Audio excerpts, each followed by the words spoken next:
الحمد للہ وکفا والصلاة والسلام علی عباده الذین اصطفى خصوصا علی افضلهم وخاتم النبیین محمد الامین وعلی آلہ وصحبہ اجمعین. اما بعد فقد قال اللہ تبارک وتعالی كما ورد فی سورة الحجرات: اعوذ باللہ من الشیطان الرجیم، بسم اللہ الرحمن الرحیم.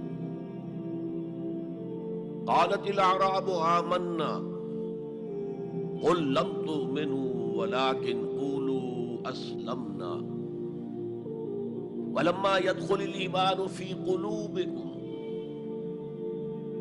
وَإِن تُطِيعُوا اللَّهَ وَرَسُولَهُ لَا يَلِتْكُم مِّنْ أَعْمَالِكُمْ شَيْئًا إِنَّ اللَّهَ غَفُورٌ رَّحِيمٌ. إِنَّمَا الْمُؤْمِنُونَ الَّذِينَ آمَنُوا بِاللَّهِ وَرَسُولِهِ ثُمَّ لَمْ يَرْتَابُوا وَجَاهَدُوا بِأَمْوَالِهِمْ وَأَنفُسِهِمْ فِي سَبِيلِ اللَّهِ اولئک هم الصادقون. قل اتعلمون اللہ بدینکم واللہ یعلم ما فی السماوات وما فی الارض واللہ بکل شیء علیم. یمنون علیک ان اسلموا قل لا تمنوا علی اسلامکم بل اللہ یمن علیکم ان ہداکم للایمان ان کنتم صادقین. ان اللہ یعلم غیب السماوات والارض واللہ بصیر بما تعملون. وقال عز وجل كما ورد في سورة الصف: یا ایھا الذین آمنوا هل ادلکم علی تجارۃ تنجیکم من عذاب علیم تؤمنون باللہ ورسولہ وتجاہدون فی سبیل اللہ باموالکم وانفسکم ذالکم خیر لکم ان کنتم تعلمون. وقال عز وجل كما ورد في نفس السورة: ان اللہ یحب الذین یقاتلون فی سبیلہ صفا کأنہم بنیان مرصوص. صدق اللہ العظیم. وعن الحارث الاشعری رضی اللہ تعالی عنہ قال قال رسول اللہ صلی اللہ علیہ وسلم: انی آمرکم بخمس وفی روایت اللہ امرنی بہن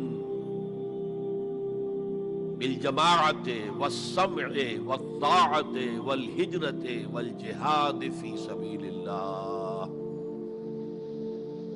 رواہ امام احمد رحمہ اللہ. رب اشرح لی صدری ویسر لی امری واحلل عقدۃ من لسانی یفقہوا قولی. اللہم ربنا الہمنا رشدنا واعذنا من شرور انفسنا. اللہم ارنا الحق حقا وارزقنا اتباعہ وارنا الباطل باطلا وارزقنا اجتنابہ. اللہم نور قلوبنا بالایمان واشرح صدورنا للاسلام. اللہم وفقنا ان نجاہد فی سبیلک باموالنا وانفسنا. اللہم ارزقنا شہادۃ فی سبیلک. آمین یا رب العالمین.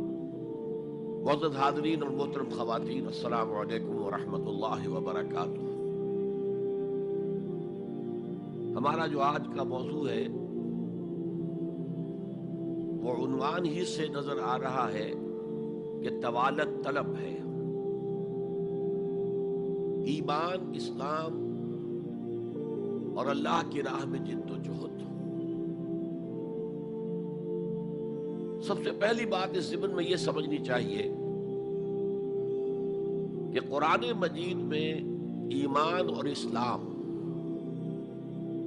اور مومن اور مسلم تقریباً ہم معنی اور مترادف الفاظ کے طور پر استعمال ہوئے، اگرچہ ایمان کا زیادہ تعلق انسان کے باطن سے ہے، اس کے ذہن سے ہے، قلب سے ہے، اور اسلام کا زیادہ تعلق اس کے عمل سے ہے، تاہم جس شخص کے دل میں ایمان ہے اور عمل میں اسلام ہے، اسے آپ مومن کہیں یا مسلم کہیں کوئی فرق واقع نہیں ہوتا۔ Call the rose by any name, it will smell as sweet۔ لیکن یہ کہ اگر دو اصطلاحیں ہیں قرآن کی اور ہمارے دین کی، تو لازماً ان میں کوئی فرق ہے، اور یہ جو آج ہم جس کا مطالعہ کر رہے ہیں، یہ مقام قرآن حکیم کا اہم ترین مقام ہے اس خاص مضمون کے اعتبار سے۔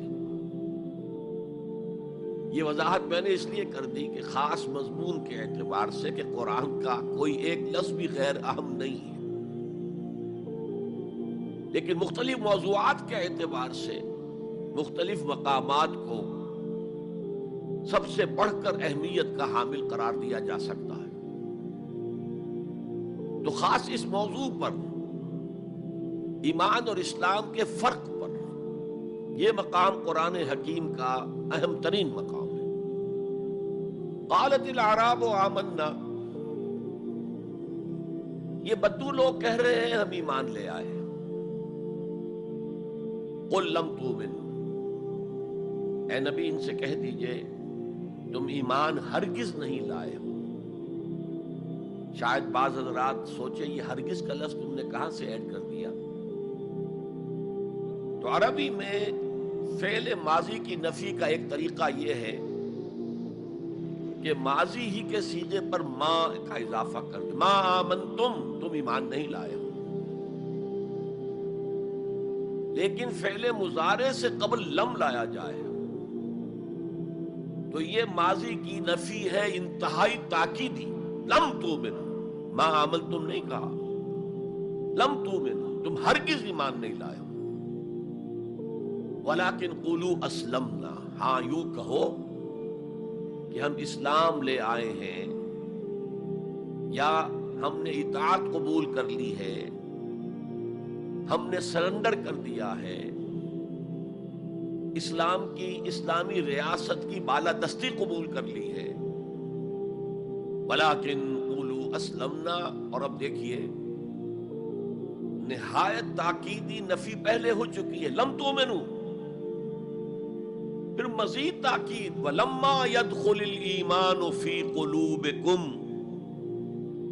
ابھی تک ایمان تمہارے دلوں میں ہرگز داخل نہیں ہوا۔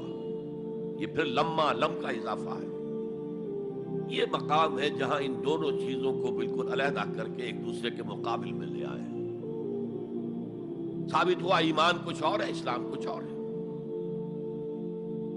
ذرا نوٹ کر لیجئے کہ قرآن مجید میں یا اسلام کی اصطلاحات میں تین جوڑے ایسے ہیں کہ جن میں عام اور خاص کی نسبت ہے۔ ایمان خاص ہے، اسلام عام ہے، یعنی ہر مومن تو لازماً مسلم ہے، ہر مسلم لازماً مومن نہیں ہے۔ یہی معاملہ نبی اور رسول کا ہے۔ نبی عام ہے، رسول خاص ہے۔ ہر رسول تو لازماً نبی ہے، لیکن ہر نبی لازماً رسول نہیں ہے۔ یہی معاملہ جہاد اور قتال کا ہے۔ قتال تو لازماً جہاد ہے، لیکن جہاد لازماً قتال نہیں ہے۔ ان اصطلاحات کے بارے میں بہت خوبصورت بات کہی ہے مفسرین نے۔ اذا التقیا خالفا، واذا خالفا اجتمعا۔ جب یہ اصطلاحات سامنے سامنے آتی ہے، ایک دوسرے کے آمنے سامنے، تو ان کے مفہوم میں اختلاف ہو جاتا ہے۔ لیکن علیحدہ علیحدہ آ رہی ہوں، یہاں پر اکیلی اصطلاح ایمان ہے، یہاں پر اکیلی اصطلاح اسلام ہے، تو ان کے معنی تقریباً ایک ہو جاتے ہیں۔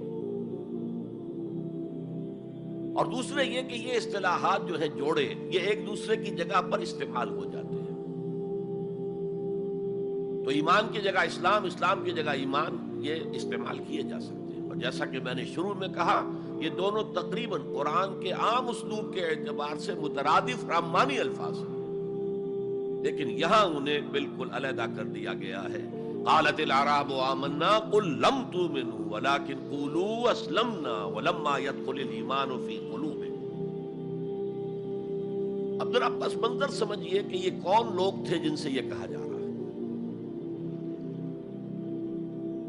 دیکھیے، آپ کو معلوم ہے کہ ابتدا میں جبکہ حضور ابھی مکہ میں تشریف فرما تھے، تو جس شخص کے دل میں ایمان یقین کے درجے میں آ جاتا تھا، صرف وہی کہتا تھا اشہد ان لا الہ الا اللہ واشہد ان محمد رسول اللہ۔ گویا کہ ایمان پہلے آتا تھا، اسلام بعد میں آتا تھا، اس لیے کہ انہیں معلوم تھا کہ اسلام کے اعلان کا مطلب کیا ہوگا۔ گویا کہ اپنے معاشرے کو میں چیلنج کر رہا ہوں، اپنے خاندان سے ہی نہیں، اہل و عیال سے بھی کٹ جانے کے لیے تیار ہوں۔ جو شخص اس حد تک یقین کا حامل ہو جاتا تھا، وہ پھر اسلام کا اعلان کرتا تھا۔ لیکن رفتہ رفتہ صورت بدلی، خاص طور پر ہجرت کے فوراً بعد۔ آپ کو معلوم ہے کہ وہاں اللہ تعالیٰ نے ایسے حالات اور اسباب پیدا کر دیے کہ جو دو قبیلے وہاں پر اصل عرب قبیلے آباد تھے، اوس اور خزرج، ان دونوں کے تمام اکابر ایمان لے آئے۔ اور قبائلی زندگی کا معاملہ آپ کو معلوم ہے کہ اگر سرداروں نے ایمان قبول کر لیا تو پھر دونوں قبیلوں نے ایمان قبول کر لیا۔ لیکن یہاں کیفیت اب وہ نہیں تھی۔ یقیناً بہت سے لوگ ان میں وہ تھے جنہوں نے دل کے ساتھ ایمان قبول کیا تھا، اس کے فیس ویلیو پر تسلیم کیا تھا، لیکن بہت سے لوگ وہ بھی تھے کہ جو یہ دیکھ کر کہ پورا قبیلہ اسلام لا رہا، چلو ہم بھی شامل ہو جائیں۔ یہ صورت تبدیل ہونی شروع ہو گئی، یعنی ان کے حد تک اسلام پہلے آ گیا، پھر رفتہ رفتہ حضور کی معیت میں رہے، حضور کی صحبت حاصل رہی اور اس سے استفادہ کیا، تو ایمان بھی پیدا ہوتا چلا گیا۔ اب یہاں اسلام پہلے آیا، ایمان بعد میں آیا۔ یہی کیفیت ہماری ہے آج۔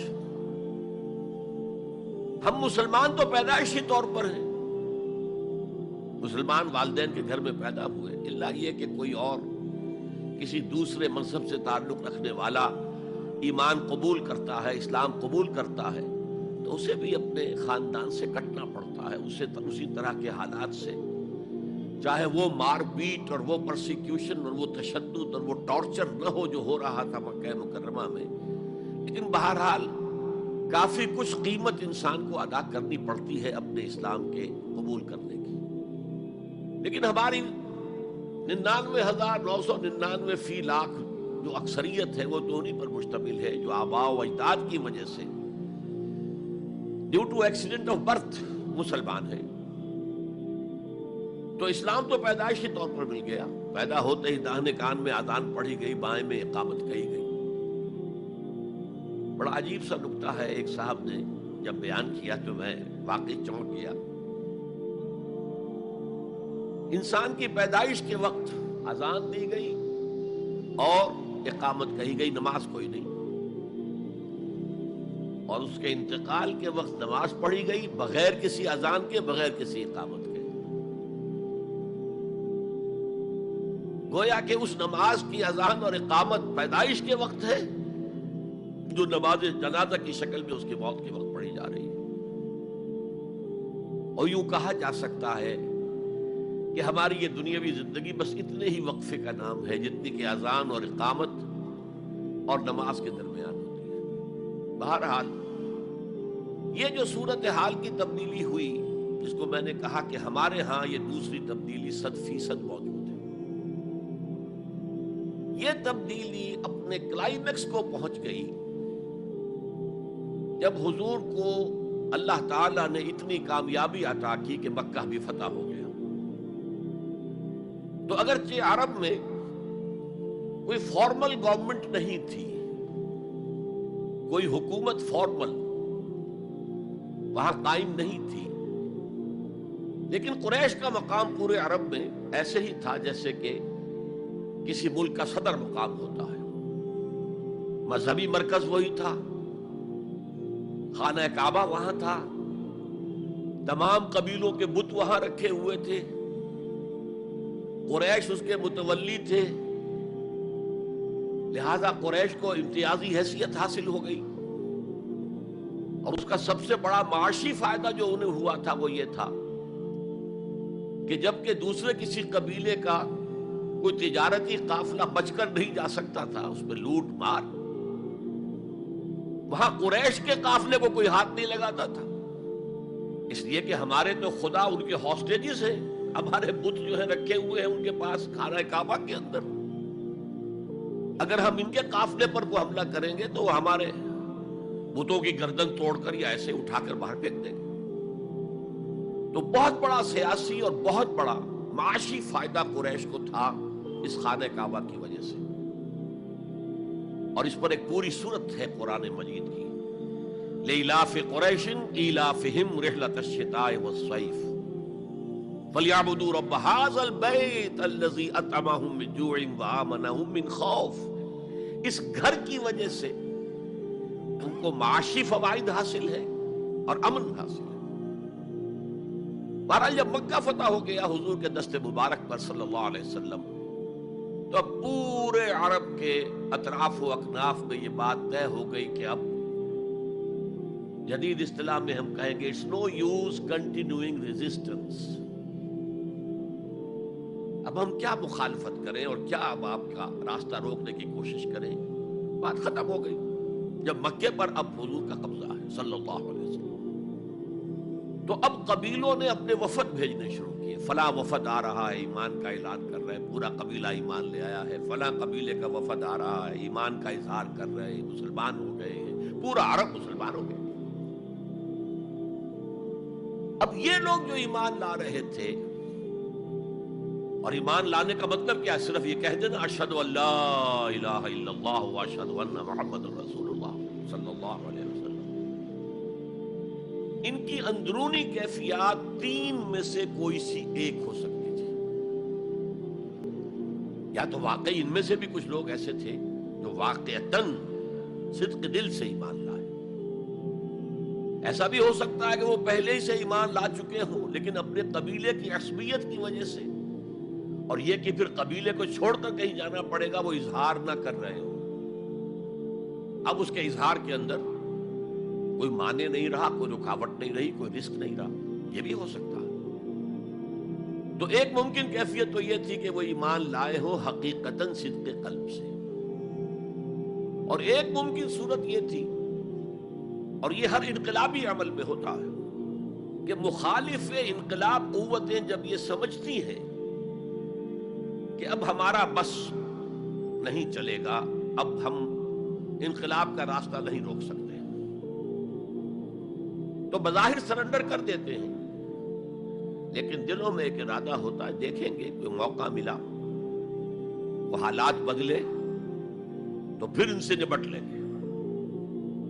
اگر کسی نے اس نیت سے اسلام کا اظہار کیا تو وہ گویا کہ منافق تھا، لیکن بہت سے لوگوں کی کیفیت ہو سکتی ہے نظری اعتبار سے کہ نہ مثبت طور پر ایمان ہے نہ منفی طور پر نفاق ہے، کوئی دھوکہ دینے کا ارادہ بھی نہیں ہے، کوئی صرف ٹائم گین کرنے کے لیے اسلام کا اظہار نہیں کیا ہے،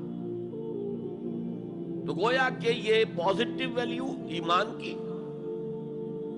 +1 +2 +3 +4 ایمان کے درجے ہیں، ایک عام آدمی کا ایمان ہے، ایک ابو بکر صدیق کا ایمان ہے، زمین و آسمان کا فرق ہے۔ خود صحابہ میں یہ درجہ بندی تھی، اور ہم تو اپنے ایمان سے کیا نسبت اور کیا تناسب قائم کریں گے صحابہ کے ایمان کے ساتھ، بالخصوص ابو بکر صدیق جیسے صدیق اکبر کے ایمان کے ساتھ رضی اللہ تعالی عنہ۔ اسی طرح -1 -2 -3 -4 یہ منافقت کے درجے ہیں. کس درجے کا نفاق ہے، کس درجے میں ڈٹرمینیشن ہے کہ we have only to buy time, اب اس کے سوا چارہ نہیں ہے، اب ہم ریزسٹ نہیں کر سکتے. It's no use continuing resistance. سر جھکا لو and wait for some occasion, opportunity, کہ پھر کھڑے ہو اور اس انقلاب کو انڈو کر دیں، ختم کر دیں. کاؤنٹر ریولوشنری موومنٹ جیسے کہ بالفعل ہوئی، جھوٹے نبی کھڑے ہو گئے، اور ایک مرحلہ تو ایسا آیا کہ معلوم ہوتا تھا کہ پورا عرب مرتد ہو گیا. جیسے وہ شکل تھی اذا جاء نصر اللہ والفتح ورأیت الناس يدخلون فی دین اللہ افواجا، اس کے بالکل برعکس پوزیشن ہو گئی، یخرجون من دین اللہ افواجا. اسلام جو ہے وہ صرف چند شہر جو ہیں حجاز کے ان تک محدود رہ گیا. ابن تیمیہ رحمۃ اللہ علیہ نے ایک عنوان قائم کیا ہے، اثبات الاسلام بغیر الایمان. اسلام کا اثبات، تسلیم کر لینا اسلام کو بغیر ایمان کے. اس آیت کے حوالے سے قالت الاعراب آمنا قل لم تؤمنوا ولكن قولوا اسلمنا ولما يدخل الايمان في قلوبكم. اب اگلا ٹکڑا اس آیت کا یہ ثابت کر رہا ہے کہ وہ منافق نہیں تھے. وَإِن تُطِيعُوا اللَّهَ وَرَسُولَهُ لَا يَلِدْكُم مِّنْ أَعْمَالِكُمْ شَيْئًا. اگر تم اللہ اور اس کے رسول کی اطاعت کرتے رہو، اس لیے کہ اسلام کے معنی یہ تو ہے، یہ تو لازماً کرنا ہوگا. وہ دور جو ہے آج کی طرح تو نہیں تھا کہ نماز نہ پڑھو تب بھی مسلمان، پڑھو تب بھی مسلمان، کروڑ پتی ہونے کے باوجود حج نہ کرو تب بھی مسلمان. تو یہ بات تو نہیں تھی اس وقت. تو یہ کہ اطاعت تو کرنی پڑتی تھی، اس لیے کہ اطاعت تو ظاہر ہو جاتی ہے، کوئی کر رہا ہے کون نہیں کر رہا ہے. ایک چھوٹی سی بستی مدینے کی، ان میں کون نماز پڑھ رہا ہے کون نہیں پڑھ رہا صاف واضح ہوتا تھا. لہذا منافقین کو بھی آ کر نماز پڑھنی پڑتی تھی، بلکہ جو رئیس المنافقین تھا وہ ہمیشہ پہلی صف میں ہوتا تھا. اور جب حضور صلی اللہ علیہ وسلم خطبہ دینے کے لیے کھڑے ہوتے تھے تو پہلے وہ کھڑا ہوتا تھا اور کہتا لوگوں دیکھو ان کی بات توجہ سے سنو، یہ اللہ کے رسول ہیں. وہ اپنی اہمیت جتانے کی خاطر، اس لیے کہ یہ جو اوس اور خزرج کے دو قبیلے تھے، ان میں اوس کا قبیلہ چھوٹا تھا، خزرج کا بڑا تھا، اور اس کا سردار یہ تھا سب سے بڑا. اور اس کے لیے طے ہو چکا تھا، مدینے والے اس ضرورت کو محسوس کر رہے تھے کہ یہاں 5 قبیلے آباد ہیں، اور 2 تو قدیم عرب کے ہیں جو یمن سے آ کر آباد ہوئے، اوس اور خزرج، اور 3 عرب سے باہر سے آئے ہوئے ہیں یہودی قبائل، بنو قینقاع، بنو نذیر یا نذیر اور بنو قریظہ. اب 5 قبیلوں کا ایک شہر ہے، ہر قبیلے کا نظام تو اپنی جگہ مستحکم ہے، اس کا ایک سردار ہے اور اس کی بات قبیلے والوں کو ماننی ہے. لیکن ان 5 کے درمیان معاملات جو ہیں، کوئی آربیٹریٹر ہونا چاہیے، کوئی ایک ایسا ہونا چاہیے شخص کہ جس کی بات وہ 5 سنے اور مانے. اس لیے انہیں بادشاہ کی ضرورت محسوس ہوئی کہ کسی کو ہم اپنا بادشاہ بنا لیں. اور قرۂ فال بنام من دیوانہ زدن عبداللہ ابن ابی، اس کے بارے میں طے ہو گیا یہ ہمارا بادشاہ ہوگا. اس کے لیے تاج تیار ہو گیا سونے کا. تاج پوشی باقی تھی کہ حضور تشریف لے آئے بے تاج بادشاہ کی حیثیت سے. اس کے سارے خواب بکھر گئے. لہذا منافق اول بھی وہ اور رئیس المنافقین بھی وہ. ایمان تو وہ بھی لے آیا، اگر لایا ذرا لیٹ غزوہ بدر کے بعد، لیکن یہ ہے کہ وہ ایمان لایا تھا اسی انداز کا کہ ابھی دیکھیں گے، ہوا دیکھو ہوا کا رخ دیکھو، تیل دیکھو تیل کی دھار دیکھو، کوئی حالت ایسی ہو جائے کہ پھر یہ معاملہ تلپٹ کر دیا جائے. تو یہاں کہا جا رہا ہے وَإِن تُطِيعُوا اللَّهَ وَرَسُولَهُ لَا يَلِدْكُم مِّنْ أَعْمَالِكُمْ شَيْئًا، جبکہ منافق کا کوئی عمل بھی قبول نہیں. لیکن یہاں فرمایا گیا کہ اگر تم اللہ اور اس کے رسول کی اطاعت کرتے رہو گے تو اللہ تعالیٰ تمہارے اعمال کے اجر و ثواب میں کوئی کمی نہیں کرے گا. دیکھیے اصولی اعتبار سے بات یہ ہے کہ ایمان کے بغیر کوئی عمل جو ہے قبول نہ ہو. یہاں ایمان کے بغیر نیکیوں کے اعمال کے قبولیت کا اعلان کیا جا رہا ہے. گویا کہ یہ ایک خاص رعایت ہے، اس لیے آیت ختم ہو رہی ہے ان اللہ غفور الرحیم. اللہ غفور ہے، اللہ رحیم ہے. یہ اس کے شان غفاری کا صدقہ ہے، یہ اس کی شان رحیمی کا صدقہ ہے کہ اس حال میں بھی تمہارے اعمال اگر تم اطاعت کرتے رہو گے اللہ اور اس کے رسول کی تو اللہ قبول فرما لے گا. البتہ یہاں یہ نوٹ آف کوشن سامنے رہنا چاہیے کہ اطاعت جزوی نہیں، اطاعت کلی، پوری کی پوری اطاعت. 2 حکم بھی دیا گیا، ماننا پڑے گا. جزوی اطاعت اطاعت نہیں ہے. Partial obedience is no obedience. اس لیے کہ اگر آپ نے ایک حکم قبول کر لیا، ایک نہیں کیا، تو جو نہیں کیا کیوں نہیں کیا؟ کہ وہ آپ کے نفس کو پسند نہیں. جو قبول کیا وہ کیوں کیا؟ کہ نفس نے الاؤ کر دیا آپ کو کہ ٹھیک ہے کر لو، کوئی حرج نہیں. دونوں حالتوں میں ویٹو تو نفس کے ہاتھ میں ہے. لہذا partial obedience is no obedience at all. چنانچہ اس پر جو وعید آئی ہے سورہ بقرہ کی آیت نمبر 85 میں، افتؤمنون ببعض الکتاب وتکفرون ببعض، تو کیا تم ہماری کتاب اور شریعت کے ایک حصے کو مانتے اور ایک کو نہیں مانتے؟ فما جزاء من یفعل ذلک منکم، تو جو کوئی بھی تم میں سے یہ روش اختیار کرے گا اس کی کوئی سزا نہیں ہے الا خزی فی الحیات الدنیا، سوائے اس کے کہ دنیا کی زندگی میں ذلیل اور خوار کر دیے جائیں. وَيَوْمَ الْقِيَامَةِ يُرَدُّونَ إِلَىٰ أَشَدِّ الْعَذَابِ، اور قیامت کے دن شدید ترین عذاب میں جھونک دیے جائیں. وَاللَّهُ بِغَافِلٍ عَمَّا تَعْمَلُونَ، اور جو کچھ تم کر رہے ہو اللہ اس سے غافل نہیں ہے.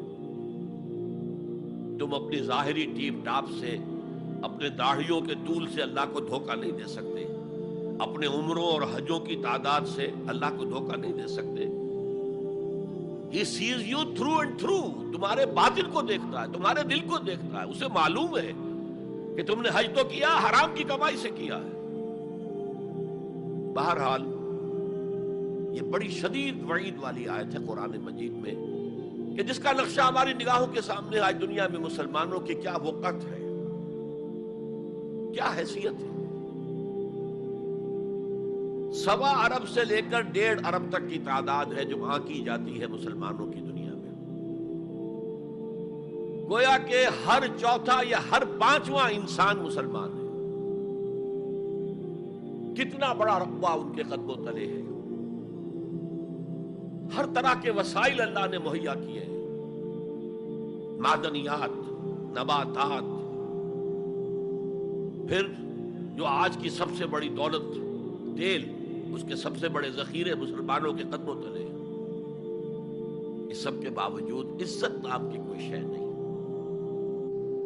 بین الاقوامی معاملات میں کوئی ہم سے رائے لیتا ہی نہیں. کسٹمی پرسد کے بھیا کیستی تم ہو کون، تمہاری رائے کیا؟ G7 بیٹھیں گے، G9 بیٹھیں گے، G13 ہوں گے، G15 ہوں گے، وہ بیٹھ کر طے کریں گے. کوئی مسلمان ملک نہ G7 میں نہ G15 میں، جسے ہم محاورے میں کہتے ہیں نہ 3 میں نہ 13 میں. یہ ہے ہماری عزت آج دنیا میں. اکثر مسلمان ملکوں کی حکومتیں امریکہ کی جیب میں ہیں. یہ ہے ہماری حیثیت. تو ذلت جو ہے وہ تو آج ہم پر ہے مسلط.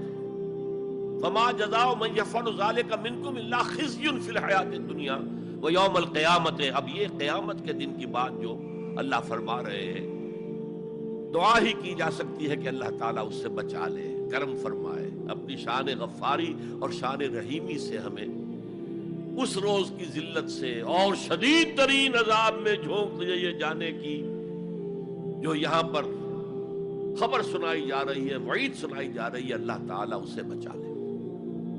تو اس آیت کو اب آپ سامنے رکھیے. البتہ ایک بات میں اور آپ سے عرض کر دوں کہ جو کیفیت اس آیت میں سامنے آئی ہے یہ مستقل نہیں رہ سکتی. اگر کوئی شخص واقعتاً چاہے آغاز میں اس کا دل پازیٹیولی ایمان سے خالی تھا، لیکن ساتھ ہی نیگیٹو نفاق سے بھی خالی تھا. کہہ سکتے ہیں زیرو لیول ہے، پلس ویلیوز اور مائنس ویلیوز کے درمیان زیرو آئے گا. تو باطن کے اعتبار سے چاہے وہ زیرو لیول پر تھا، لیکن اگر وہ اطاعت کرتا رہا، نماز پڑھتا رہا، روزہ رکھتا رہا، زکوٰۃ دیتا رہا، حرام چیزوں سے بچتا رہا، فرائض ادا کرتا رہا، تو اس سے لازماً ایمان پیدا ہو جائے گا اس کے دلوں میں. اس لیے کہ یہ دو طرفہ پروسیس ہے، بائی لیٹرل. ایمان سے عمل پیدا ہوتا، عمل سے ایمان پیدا ہوتا. عمل انسان جب کرتا ہے، اللہ کی راہ میں قربانیاں دیتا ہے، زادتہم ایمانا، ان کے ایمان میں اضافہ ہو گیا. اچھا، اب یہ ہے پس منظر ایمان اور اسلام کا فرق. اب اس کے حوالے سے یہ بھی، اس سے پہلے اگرچہ میں اشارے کر چکا ہوں، اسلام کی جو تعریف کی گئی ہے، متفق علیہ روایت ہے حضرت عبداللہ ابن عمر سے رضی اللہ تعالی عنہما، بنی الاسلام علی خمس، اسلام کی عمارت 5 چیزوں پر قائم ہے. شہادت اللہ الہ الا اللہ وان محمد رسول اللہ، وإقام الصلاة وإيتاء الزکاة وصوم رمضان وحج البیت من استطاع الیہ سبیلا. کلمہ شہادت ہے کہ میں گواہی دیتا ہوں اللہ کے سوا کوئی معبود نہیں، اور میں گواہی دیتا ہوں کہ محمد صلی اللہ علیہ وسلم اللہ کے رسول ہیں. پھر 4 عبادات ہیں، نماز ہے، روزہ ہے، زکوٰۃ ہے، حج ہے. تو اسلام جو ہے دنیا میں قائم ہے ان 5 بنیادوں پر. اب ان میں خاص طور پر دیکھیے لفظ ایمان کہیں نہیں آیا. گویا کہ اسلام کی بنیاد اقرار باللسان پر ہے، اور دنیا میں کسی شخص کے مسلمان سمجھے جانے کا دار و مدار صرف اسی پر ہوگا. اگرچہ بعض فقہا نے کہا ہے کہ تصدیق بالقلب بھی ہونی چاہیے صاحب، ٹھیک ہے، لیکن ہم ویریفائی تو نہیں کر سکتے نا. دنیا میں تو معاملہ قانون کا ہے، اور قانون تو ویریفائیبل فیکٹس کے اوپر فیصلہ کرے گا. ہم نہ کسی کے ایمان کو ویریفائی کر کے سند دے سکتے ہیں کہ ایمان ہے، نہ کسی کے ایمان کی نفی کر سکتے ہیں. تو دنیا میں معاملہ سارا اسلام پر ہے. ایک مسلمان اسلامی ریاست کا مکمل شہری ہے، ایک مسلمان معاشرے کا مکمل ایک رکن ہے. اسلام ہی پر سارا نظام ہے اس دنیا میں، لیکن آخرت میں سارا دار و مدار ایمان پر ہے. اس لیے کہ اللہ تو معذور نہیں ہے کہ دلوں کے حال کو نہ جانتا ہو. ان اللہ لا ينظر الى صورکم ولا الى اموالکم ولکن ينظر الى قلوبکم واعمالکم. اللہ تعالیٰ نہ تمہاری صورتوں کو دیکھتا ہے، نہ تمہارے مالوں کو دیکھتا ہے، بلکہ وہ تو دیکھتا ہے تمہارے دلوں کو اور تمہارے اعمال کو. امام بخاری رحمت اللہ علیہ کا موقف کہ ایمان میں عمل بھی شامل ہے انٹیگرل پارٹ کی حیثیت سے، یہ حقیقی ایمان کے اعتبار سے 100% درست ہے. تو دل میں یقین ہوگا تو کیسے عمل اس کے خلاف ہو جائے گا. لیکن لیگل اور کانسٹیٹیوشنل لیول پر اسے ہم اسلام کہیں گے. عمل علیحدہ ہے، ایمان علیحدہ ہے، اور ایمان حقیقی گھٹتا بھی ہے، بڑھتا بھی ہے. زادتہم ایمانا وما زادہم الا ایمانا وتسلیما، سورہ احزاب میں فرمایا کہ وہ جو 12,000 کا لشکر آ گیا تھا اور ایک شدید صورت پیدا ہو گئی تھی، اور محسوس ہوتا تھا perhaps this is the end، جیسے کہ ایک چراغ جل رہا ہے میدان میں رکھا ہوا اور جھکڑ چل رہا ہے بجھانے کے لیے. تو منافقین کا نفاق ان کی زبانوں پر آ گیا. ما وعدنا اللہ ورسولہ الا غرورا، ہم سے اللہ اور اس کے رسول نے جو وعدے کیے تھے وہ سب جھوٹے ثابت ہوئے. ہم سے کہا گیا تھا کیسر و کسریٰ کے خزانے تمہارے قدموں میں ہوں گے، اور آج کیا ہے، ہم رفع حاجت کے لیے باہر نہیں جا سکتے. تو منافقین کے اندر کا روگ جو تھا وہ ان کی زبانوں پر آ گیا. اور اہل ایمان کا معاملہ کیا ہوا؟ انہوں نے جب دیکھا لما راؤ الاحزاب قالوا ھذا ما وعدنا اللہ ورسولہ، انہوں نے کہا یہی تو ہے جس کا ہم سے اللہ اور اس کے رسول نے وعدہ کیا تھا. یہ آیت تو سورہ بقرہ میں نازل ہو چکی تھی.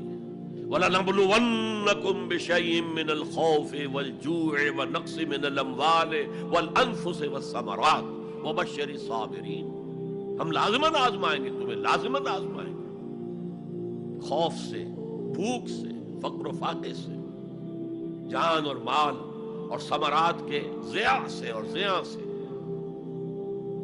فصل تیار کھڑی ہے اور عین وقت آ گیا ہے جنگ کا، اور وقت پر فصل کھجور کی اتاری نہ گئی تو تباہ ہو جائے گی، لیکن نہیں، نکلنا ہے۔ یہی معاملہ تھا جو کہ تبوک کے موقع پر ہوا ہے۔ قحط کی کیفیت تھی اور اب فصل تیار تھی، اب ساری امیدیں اس فصل پر تھی، کھجور کی، لیکن ظاہر ہے کہ کھجور کی فصل اتارنا کوئی عام خواتین کا کام تو نہیں ہے، لیکن مردوں سے کہا جا رہا نکلو اللہ کی راہ میں، سب کے سب۔ پہلی مرتبہ لفیر عام تھی، ہر صاحب ایمان نکلے، ایک بہت بڑی آزمائش۔ تو جو راسخ الایمان تھے، صادق الایمان تھے، ان کا رد عمل سچویشن ایک ہی ہے۔ منافقین کہہ رہے ہیں ما وعدنا اللہ ورسولہ الا غرورا، ہمیں تو اللہ اور اس کے رسول نے سبز باغ دکھا کر بروا دیا، اور اہل ایمان کہہ رہے ہیں ھذا ما وعدنا اللہ ورسولہ وصدق اللہ ورسولہ وما زادہم الا ایمانا وتسلیما، اور ان میں نہیں کوئی شے بڑی مگر ایمان اور تسلیم کے۔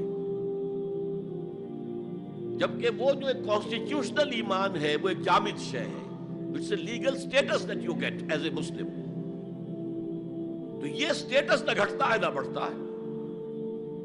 یہ نہیں ہو سکتا کہ ایک باپ کے اگر دو بیٹے ہیں اور ایک متقی ہے، زاہد ہے، عابد ہے، تہجد گزار ہے، دوسرا فاسق و فاجر ہے، تو وراثت میں اس تہجد گزار کو زیادہ حصہ ملے اور دوسرے کو جو ہے وہ کم ملے، نہیں، ایکول۔ المسلم کفر لکل مسلم، تمام مسلمان آپس میں جہاں تک ان کے لیگل اور پولیٹیکل حقوق کا تعلق ہے برابر۔ تو یہ فرق ہے ایمان اور اسلام میں۔ البتہ یہ میں آپ کو بتا چکا ہوں کہ یہ بھی ہو سکتا ہے کہ اسلام پہلے آئے، ایمان بعد میں آئے۔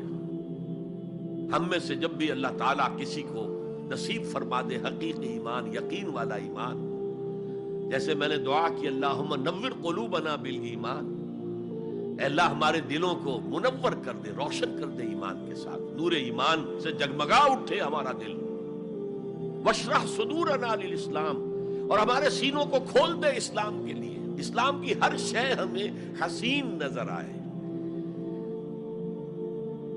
حضور صلی اللہ علیہ وسلم کی حیات طیبہ کے آخری ایام میں یہ واقعہ پیش آیا کہ حضور مسجد نبوی میں تشریف فرما ہے، مجمع موجود ہے، اچانک ایک شخص ظاہر ہوتا، شدید و بیاض الثیاب، شدید و سواد الشعر، اس کا لباس انتہائی سفید صاف، کوئی اس پر دھبا نہیں، داغ نہیں، میل نہیں، بال انتہائی سیاہ چمکدار، گرد آلود نہیں، ولا یعرفہ احد منا، اور ہم میں سے اسے کوئی پہچانتا بھی نہیں تھا، کسی بھی ریت سے، خاک سے بالکل آلودہ ہوئے بغیر بال ہیں، تو شاید یہ مدینے کا رہنے والا ہو، تو مدینے والوں میں سے کوئی تو ہوتا کہ جو اس کو جانتا پہچانتا، کوئی نہ کوئی تو گریٹ کرتا اس کو مجمع میں، آؤ آؤ ادھر آ جاؤ، میرے پاس آ جاؤ، کوئی نہیں۔ اور اگر براہ راست باہر سفر سے آ رہا ہے تو کچھ گرد آلود بال ہوتے، کچھ کپڑے میلے کچیلے ہوتے، تو لوگ حیران تھے، اور مزید یہ کہ اس نے سیدھا تیر کی طرح مجمع کو چیرتا ہوا حضور کے عین سامنے جا کر بیٹھ گیا۔ اب لوگ حیران ہیں، یہ ہے کون؟ اس کی یہ جرت، یہ جسارت، اور اس طرح دو زانو بیٹھا کہ حضور کے اب گھٹنوں کے ساتھ اپنے گھٹنے جوڑ دیے اور حضور کی رانوں پر اپنے دونوں ہاتھ رکھ دیے۔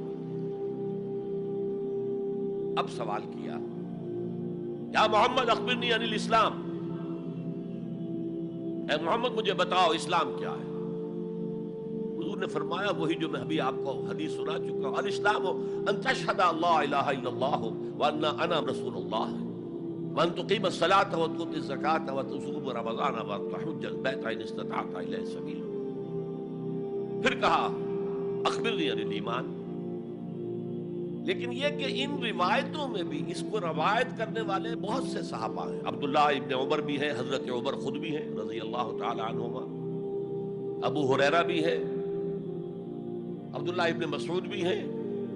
چونکہ ایک مجمع میں واقعہ ہو رہا تھا نا، تو مجمع کے اندر تو بہت سے لوگ سن رہے ہیں. اگرچہ جیسے آج بھی ہوگا کہ میں جو بات کہہ رہا ہوں، آپ میں سے بہت سے حضرات میری ساری بات سن کر اگر کہیں جا کر رپورٹ کریں گے تو ان کی باتوں میں اختلاف ہو جائے گا. لہذا اس حدیث کی روایت میں اختلاف ہے. بعض روایت تو یہ ہے کہ پہلے پوچھا اخبرنی علی الایمان، پھر پوچھا اخبرنی علی الاحسان یا علی الاسلام. اور یہ جو حضرت عمر کی روایت ہے اس میں ہے سب سے پہلے آپ نے پوچھا اخبرنی عن الاسلام، پھر دوسرا سوال آیا اخبرنی عن الایمان. اچھا، اس کے بعد ایک دو سوال اور بھی کیے، میں تفصیل میں نہیں جا سکتا. پھر وہ شخص چلا گیا. حضور نے کہا ذرا اس کو بلانا واپس. دیکھا تو کہیں بھی نہیں، زمین کھا گئی، آسمان اچک کر لے گیا، اللہ جانے. تب حضور نے فرمایا اوہ یہ جبرائیل تھے جو تمہیں تمہارا دین سکھانے آئے تھے. یعلمکم دینکم اذ لم تسألوہ، جبکہ تم نے اس کے بارے میں سوال نہیں کیا. اور یہ پہلی بار ہے کہ میں جبرائیل کو پہچان نہیں سکا. انسانی شکل میں وہ آئے اور میں پہچان نہیں پایا. ورنہ اکثر حضرت دہیہ کلبی کی شکل میں آتے تھے انسانی صورت میں. جب بھی حضرت جبرائیل آتے تھے، حضرت دہیہ کلبی جو ہے وہ بہت ہی حسین جوان رانا ان کی شکل میں آتے تھے. بہرحال یہ اتنا اہم مسئلہ ہے کہ اس کو کلیئر کرنے کے لیے کہ دودھ کا دودھ پانی کا پانی علیحدہ ہو جائے. ایمان کیا ہے، اسلام کیا ہے. دنیا کا نظام اسلام پر ہے، ایمان پر نہیں ہے.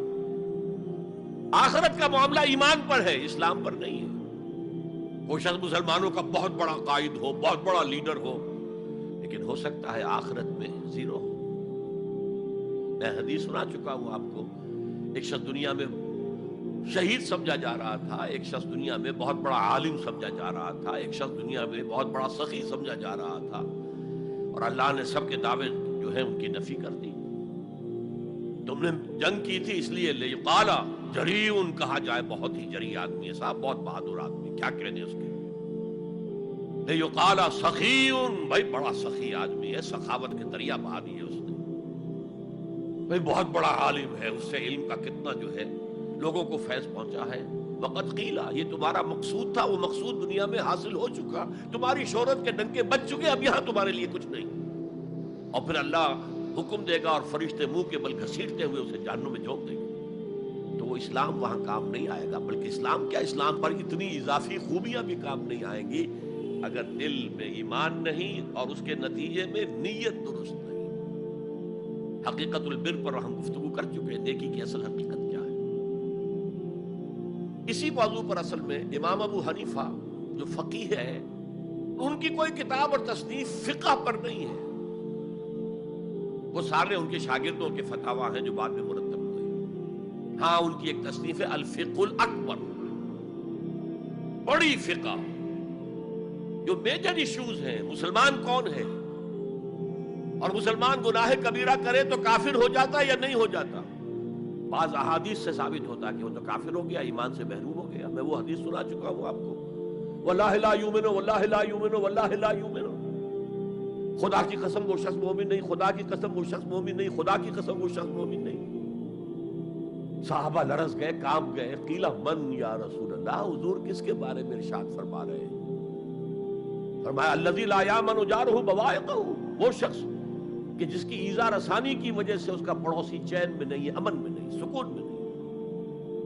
تو بظاہر تو نتیجہ نکلا کہ ایمان کی اتنی نفی ہو رہی تو کافر ہے. اور یہی سب سے بڑی غلطی جو سب سے پہلا فرقہ پیدا ہوا اسلام میں، وہ تو اسی بنیاد پر ہوا تھا. خوارج کا موقف یہی تھا، گناہ کبیرہ کا مرتکب کافر ہے، اور کافر ہے تو گویا کہ مرتد ہے، اور مرتد ہے تو واجب القتل ہے. اس کا مال بھی تم پر مباح ہے کہ لے لو اور قبضہ کر لو، اس کی بیویاں بیٹیاں بھی تم پر مباح ہے کہ انہیں اپنی کنیزیں بنا لو. حالانکہ بڑے متقی لوگ تھے خوارج. حضرت علی کو بہرحال ان سے جنگ کرنی پڑی. 4000 خوارج جو ہیں جنگ نہروان کے اندر قتل ہوئے. اور پھر خوارج کی تکفیر پر امت کا اجماع ہوا کہ وہ دائرہ اسلام سے خود خارج ہو گئے. ان موضوعات پر امام ابو حنیفہ کی تسلیم اپنی ہے، گناہ کبیرہ سے بھی وہ شخص کافر نہیں ہوتا. بہرحال ہمارا جو اصل موضوع ہے اس کی طرف میں آ رہا ہوں۔ اسلام اور ایمان کو جب علیحدہ علیحدہ اس طرح کر دیا، نیچرلی اب ایک سوال پیدا ہوتا ہے کہ پھر مومن کو ڈیفائن کیجئے۔ ہو از اے مومن؟ We want to be acknowledged as مومنز۔ کیا پری ریکویزٹس ہیں، کیا شرائط ہیں؟ یہ دیکھیے ربط آیات، ربط آیت بالآیت۔ چونکہ آیت نمبر 14 میں اسلام اور ایمان جدا، اور کچھ لوگوں کا اسلام قبول، اطاعت قبول، ایمان کی نفی مطلق۔ لم تؤمنوا ولما يدخل الایمان فی قلوبکم۔ تو اس پس منظر میں نیچرل کوسچن ہے جو اٹھتا ہے، مومن کون ہے؟ ڈیفائن کیجیے۔ اور یہ آیت اگلی اس اعتبار سے قرآن مجید کی اہم ترین آیت ہے، a comprehensive definition of who is a مومن، جس کو اصطلاح میں کہا جاتا ہے جامع و معنی تعریف۔ جامع اور معنی تعریف، کسی چیز کو ڈیفائن کریں اس طریقے سے کہ کوئی شے جو اس کے باہر ہے وہ اس میں داخل نہ ہو جائے، اور کوئی شے جو اس کا جز ہے باہر نہ رہ جائے۔ جامع بھی ہو، اس کے تمام اجزاء اس میں آ جائیں، اور معنی ہو کہ کوئی شے جو اس سے مناسبت نہ رکھتی ہو اس میں شامل نہ ہو سکے۔ جامع و معنی تعریف مومن کی وہ اس آیت میں، آیت نمبر 15۔ انما المؤمنون الذين آمنوا بالله ورسوله ثم لم يرتابوا۔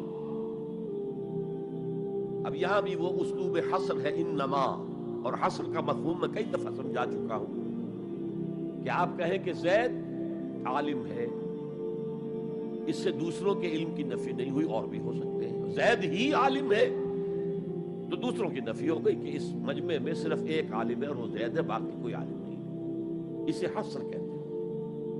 تو میں نے چونکہ کہا ہے کہ most comprehensive definition of who is a مومن، اس کا آغاز بھی حصر سے ہے، اس کا اختتام بھی حصر پر ہے۔ انما کلمہ حصر ہے، اور آخر میں اولئک ھم الصادقون، وہ بھی اسلوب حصر ہے۔ انما المؤمنون الذين آمنوا بالله ورسوله ثم لم يرتابوا۔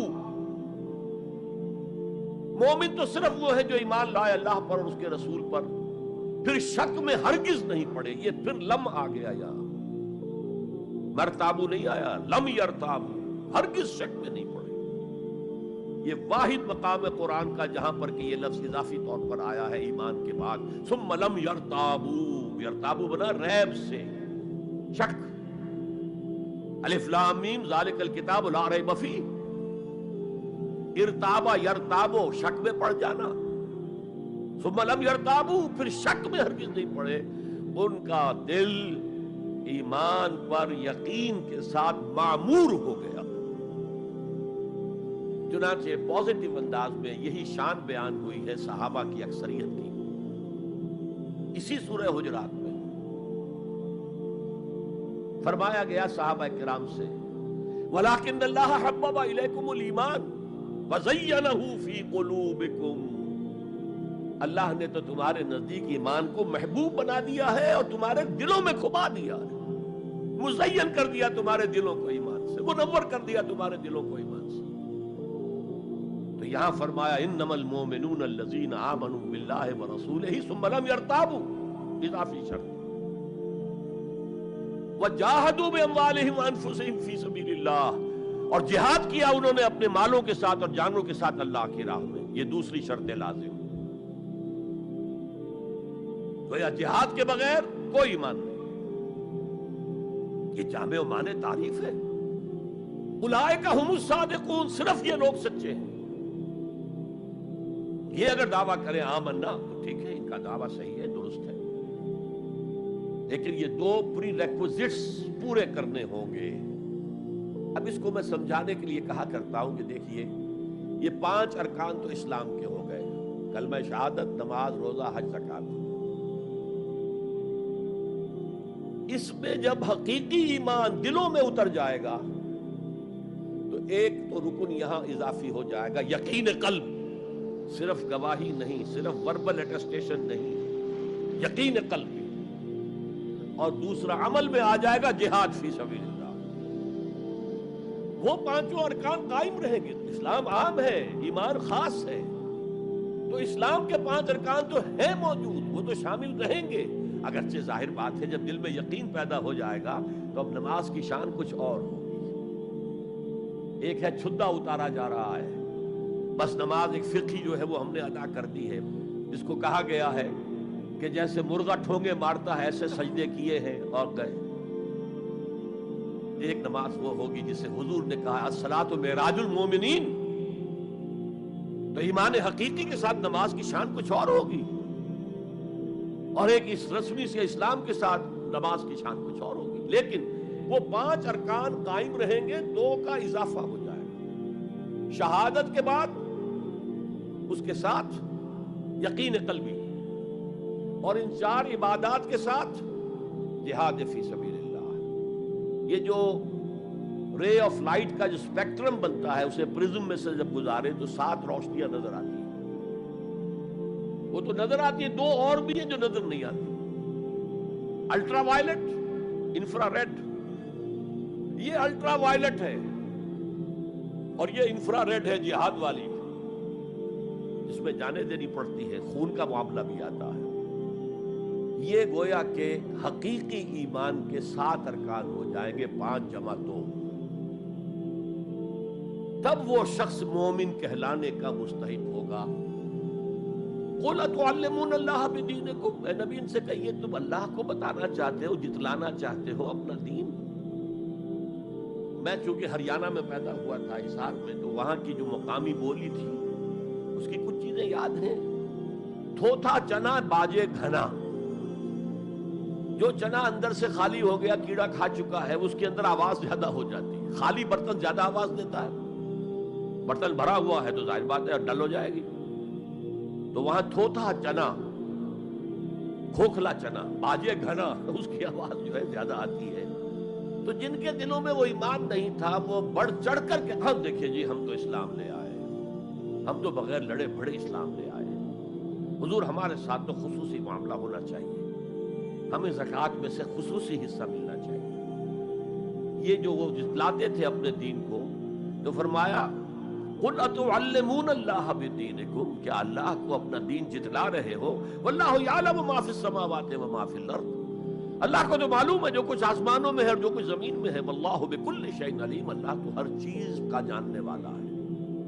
اگر حقیقی ایمان تمہارے دلوں میں تو اللہ کو معلوم ہے، اور جیسا ایمان تم لائے ہو اللہ جانتا ہے اس کو. آیا واقعی صدق دل کے ساتھ ہے، یا نفاق کے اور دھوکے کے ساتھ ہے، یا یہ کہ خالی اسلام ہے، زیرو لیول ہے. یمنون علیک ان اسلموا. اے نبی یہ آپ پر احسان دھر رہے ہیں کہ ہم اسلام لے آئے. دیکھیے جی ہم نے تو اطاعت قبول کر لی. آپ نے قریش سے تو اتنی جنگیں کی ہیں، فلاں سے تو اتنی جنگیں کی ہیں، آپ کے ساتھ ہی اتنے شہید بھی ہوئے، ہم نے تو جنگ نہیں کی، ہم ایسے ہی مان لے آئے ہیں. تو گویا کہ احسان ہے ہمارا.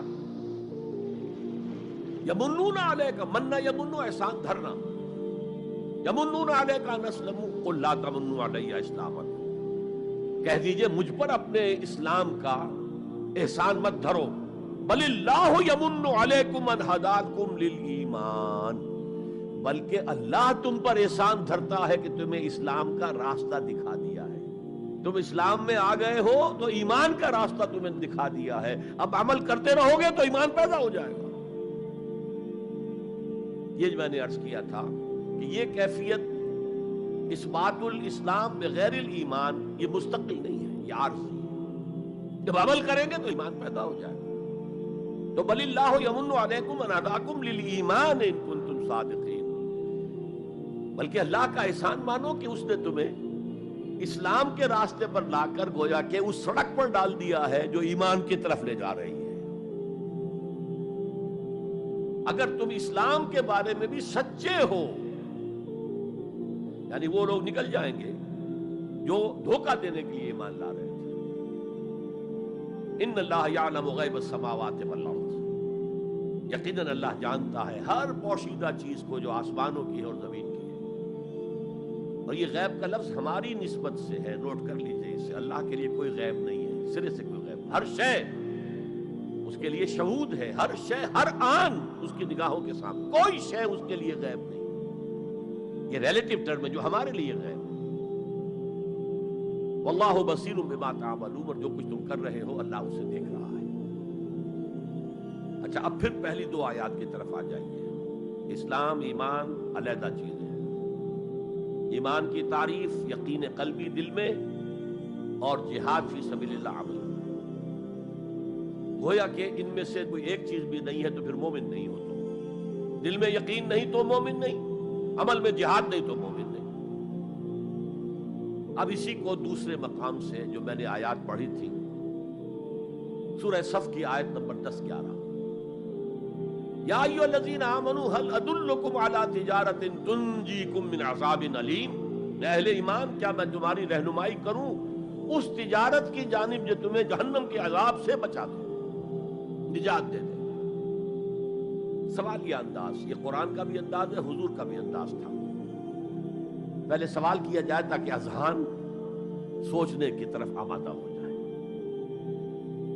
تیار ہو جائیں کہ اب آگے کیا بات آ رہی ہے۔ حضور بھی سوال کیا کرتے تھے، اتدرون من المفلس، تم جانتے ہو مفلس کسے کہتے ہیں؟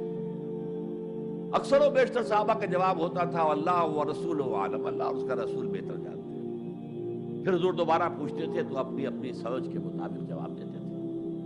المفلس عندنا ما لا درہم لہ ولا دینارا، حضور ہم مسلم اسی کو سمجھتے ہیں جس کے پاس نہ درہم ہے نہ دینار ہے۔ فرمایا نہیں، میری امت کا مفلس وہ ہوگا جو قیامت میں حاضر ہوگا تو نمازوں کی بھی بہت بڑی گٹھری لے کر آئے گا، روزے بھی ہوں گے، عمرے بھی ہوں گے، حج بھی ہوں گے، نیکیوں کی بہت بڑی بڑی گانٹھیں ساتھ ہوں گی، لیکن حقوق العباد میں اس نے کوتاہی کی ہوگی۔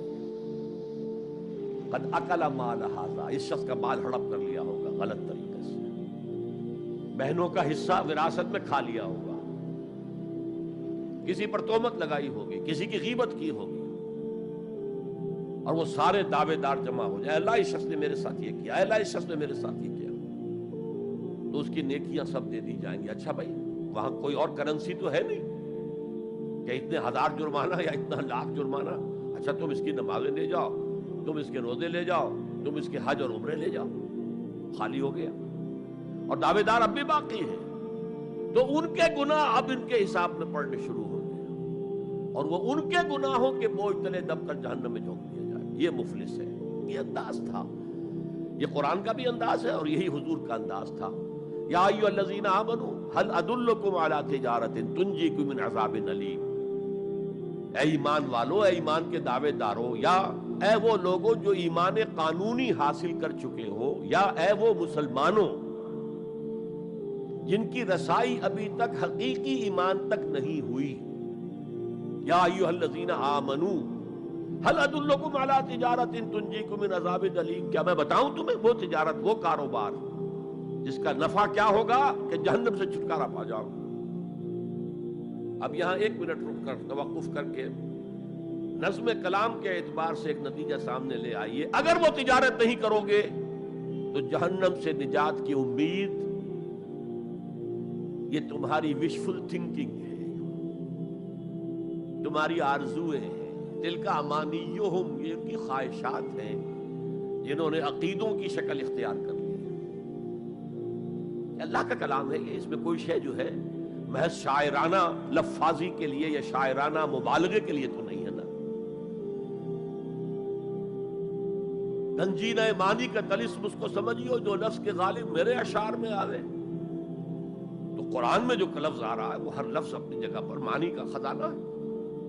هل ادلکم علی تجارۃ تنجیکم من عذاب علیم، اب جواب سنیے، تؤمنون باللہ ورسولہ، ایمان لاؤ اللہ پر اور اس کے رسول پر جیسا کہ ایمان لانے کا حق ہے۔ بات وہی ہو گئی نا، وہ پہلا تمہارا قانونی ایمان تھا،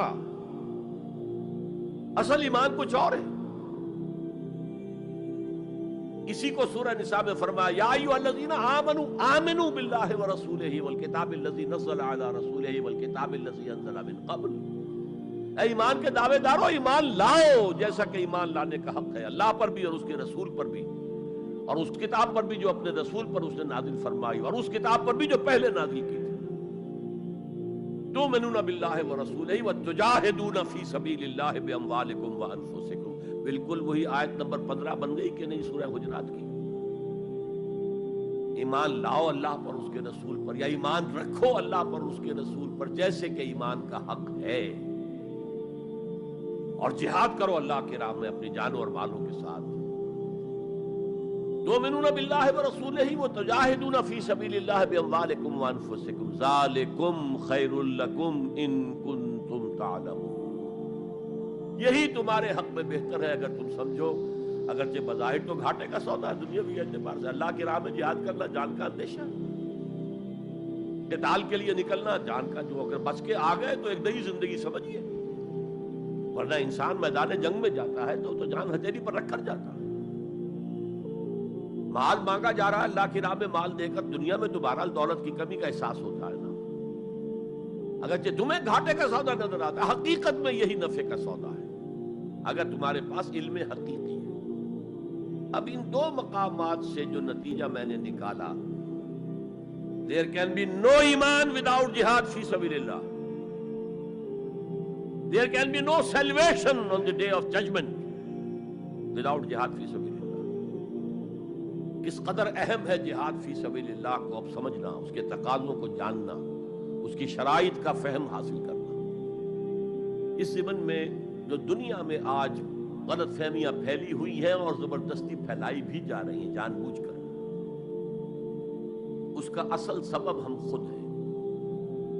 ہماری بہت بڑی غلطی ہوئی، بہت بڑی غلطی ہوئی، بہت بڑی غلطی ہوئی کہ ہم نے جہاد اور قتال کو ہم مانی قرار دے دیا۔ یہ بھی جوڑا وہی ہے، عام اور خاص، لیکن جہاد اور قتال یہ ہم مانی نہیں ہے، سینونیمس نہیں ہے۔ اسی لیے میں نے سورہ صفی کی آیت نمبر 4 بھی آپ کو سنائی۔ اب یہ اس اعتبار سے جہاد اور قتال فی سبیل اللہ پر قرآن مجید کی جامع ترین صورت ہے، کل 14 آیتیں، اس میں جہاد فی سبیل اللہ کا ذکر بھی ہے، یہ آیت نمبر 11 کے اندر، اور آیت نمبر 4 میں قتال فی سبیل اللہ کا حکم بھی ہے۔ ان اللہ یحب الذین یقاتلون فی سبیلہ صفا کانہم بنیان مرصوص۔ اللہ کو محبوب تو وہ بندے ہیں اس کے جو اس کی راہ میں جنگ کرتے ہیں صفیں باندھ کر، گویا کسی سے پلائی ہوئی دیوار ہے۔ قتال فی سبیل اللہ، جہاد فی سبیل، دو اصطلاحات ہیں، ان کا مفہوم بالکل ایک تو نہیں ہو سکتا۔ ہمارے ہاں ان دونوں کو مترادف قرار دے دیا، اس کے نتائج کیا نکلے؟ قتال ہر وقت تو ہوتا ہی نہیں، لہذا جہاد ثانوی شے ہو گیا، اس کی اہمیت ہی نہیں رہی، وہ جو بیک برنر کی جگہ ہوتی ہے وہاں رکھ دیا گیا۔ بعض لوگوں نے ایک اور غلطی کی اس کے برعکس، جہاد کی اہمیت کے پیش نظر انہوں نے اسے ارکان اسلام میں داخل کر دیا۔ یہ بہت بڑی جسارت ہے، اس لیے کہ متفق علیہ حدیث حضرت عبداللہ ابن عمر سے میں سنا چکا ہوں، 5 ارکان اسلام کے، اور حدیث جبرائیل میں اسلام کی ڈیفینیشن وہی 5 چیزیں، 6ٹھی چیز داخل کرنے کا کسی کو حق نہیں۔ ارکان اسلام میں جہاد فی سبیل اللہ شامل ہے، ارکان ایمان میں شامل ہے۔ There can be no ایمان without جہاد فی سبیل اللہ، and there can be no salvation، نجات کا کوئی امکان نہیں ہے اگر جہاد فی سبیل اللہ۔ ہم نے مترادف بنا کر ایک طرف تو سیکنڈری حیثیت دے دی اس کو، اور اس سے ستم بالائے ستم، مسلمان جنگ کرے وہ جہاد فی سبیل اللہ ہے۔ مسلمان بادشاہ ہے، زانی ہے، شرابی ہے، بدماش ہے، عیاش ہے، اور وہ صرف کسی اپنے پڑوسی غیر مسلم ملک پر حملہ کر رہا ہے تاکہ اس کی ریونیوز بڑھ جائیں، اس کی آمدنی بڑھ جائے، اس کی عیاشیوں کا میں اضافہ ہو جائے، وہ اور زیادہ بڑے محل بنائے، تو اس کی جنگ جہاد فی سبیل اللہ ہوگی۔ ہم نے بدنام کیا جہاد فی سبیل اللہ۔ اب غیر مسلم تو یہ سب کچھ دیکھتے ہیں، جہاد کسے کہتے ہیں، اسی کے اعتبار سے پھر مفہوم ان کے سامنے آتا۔ یہ مغالطہ ہم نے ڈالا، اس کے نتائج آج ہم بھگت رہے ہیں۔ اب سمجھیے مثبت طور پر جہاد فی سبیل اللہ ہے کیا، اس کے مراحل کیا ہیں۔ ایک 9 سٹوریڈ بلڈنگ کا آپ تصور کریں گے، اس کی اس نئی منزل پر جا کر قتال آئے گا، اس سے پہلے نہیں۔ لیکن اس سے بھی پہلے لفظی معنی کیا ہے جہاد کے؟ جہاد کا لفظ بنا جوہد سے، جوہد کے معنی کوشش، جد و جہد اردو میں عام بولتے ہیں، اور آج کے عنوان میں بھی جد و جہد ہی کا لفظ استعمال ہوا ہے۔ لیکن جیسا کہ میں نے کہا تھا، مختلف ابواب میں آنے سے معنی بدلتے ہیں۔ جہاد یا مجاہدہ، جوہد یک طرفہ ہے، کوشش، کسی کام کے لیے آپ کوشش کر رہے ہیں، to exert yourself for something, for some objective. لیکن جہاد یا مجاہدہ بنے گا جبکہ دو افراد ایک دوسرے کے مقابلے میں آ کر کوشش کر رہے ہیں، رساکشی ہو رہی ہے۔ لہذا کوشش اور کشاکش، اس میں جو فرق ہے، رساکشی، ایک ٹیم ادھر ہے ایک ادھر ہے، وہ رسے کو ادھر کھینچ رہی ہے وہ ادھر کھینچ رہی ہے، یہ دو طرفہ عمل ہے، جہاد یا مجاہدہ۔ اسی طریقے سے قتل اور مقاتلہ یا قتال، کوئی شخص جا رہا تھا، آپ نے شوٹ کر دیا، یہ قتل ہے، یک طرفہ عمل ہے۔ دو فوجیں آپ نے سامنے ہیں، یہ ان کو قتل کرنا چاہتے ہیں، وہ ان کو قتل کرنا چاہتے ہیں، یہ قتال ہے، یہ جنگ ہے یا مقاتلہ ہے۔ دونوں مصدر ہیں یہ، جوہد، کوشش۔ اچھا انگریزی میں آپ کیا کہیں گے؟ To strive for something, کسی چیز کے لیے کوشش کرنا۔ اور جہاد کیا ہوگا؟ To struggle against something, وہ اگینسٹ ہوگا، اسٹرگل، محنت۔ اس فرق کو ذہن میں رکھیے، جوہد کوشش، ٹو اسٹرائیو کوشش کرنا، جہاد کشاکش، کھینچ تان، جہاں جوہد کے مقابلے میں آ جائے، وہ اس کو ناکام کرنے کی کوشش کرے، یہ اس کو ناکام کرنے کی کوشش کرے۔ ایک ویکنسی ڈکلیئر ہوئی ہے، اب آپ پورا زور لگا رہے ہیں، جو سفارش ہو سکے، جو کچھ ہو سکے کسی طریقے سے مجھے ملے، ایک اور شخص بھی زور لگا رہا ہے، یہ آپ کا جہاد ہو رہا ہے۔ اور قتل یک طرفہ عمل ہے، قتال جنگ ہے، دو طرفہ۔ اب دیکھیے یہ جو جہاد ہے، یہ اس کائنات کی سب سے بڑی حقیقت ہے۔ Every living organism on this planet is continuously in jihad۔ آپ خود کہتے ہیں struggle for existence، مقابلہ نہیں ہوتا اس میں۔ کاروبار میں مقابلہ ہو رہا ہے، ملازمتوں میں مقابلہ ہو رہا ہے، مقابلوں کے امتحان ہو رہے ہیں، حیوانات جرثومیں چھوٹے چھوٹے سے، struggle for existence۔ اسے جہاد زندگانی کہیں گے آپ، جہاد زندگی۔ Every living creature, every living organism is engaged in continuous jihad, struggle for existence۔ اس کو جہاد زندگانی کا لفظ دیا اقبال نے۔ یقین محکم عمل پہم محبت فاتح عالم، جہاد زندگانی میں ہے یہ مردوں کی شمشیر۔ اچھا مسلمان بھی جب یہ کام کرتا ہے، جہد للبقاء، اسٹرگل فار ایگزسٹنس، اگر وہ شریعت کے احکام کے مطابق کر رہا ہے تو یہ عبادت ہے۔ اگر حرام ذریعے استعمال کر رہا ہے، غلط ذریعے استعمال کر رہا ہے، دھوکہ دے رہا ہے، جھوٹی قسمیں کھا رہا ہے، تو یہ حرام کے درجے میں چلا گیا۔ اور اگر آپ اپنی اس جہد بقا کو، جہاد وجود کو، جہاد زندگانی کو اسلام کے اصولوں کے مطابق کر رہے ہیں، یہ عبادت ہے۔ حضور نے فرمایا القاسم و حبیب اللہ، جو شخص محنت کر کے کماتا ہے وہ اللہ کا ساتھی ہے، اللہ کا دوست ہے، حبیب اللہ۔ اور سب سے بہترین کھانا بتایا وہ ہے رزق جو اپنے ہاتھ کی کمائی سے ہو، محنت مشقت کی۔ بہرحال یہ جہاد کا ایک آغاز ہے، میں نے کہا تھا یہ یونیورسل فینومینن ہے، یونیورسل، اس کائنات کی سب سے بڑی حقیقت یہی ہے۔ اس سے اوپر اٹھیے، انسانی سطح پر سب سے بڑا جہاد اپنے حقوق کا حصول،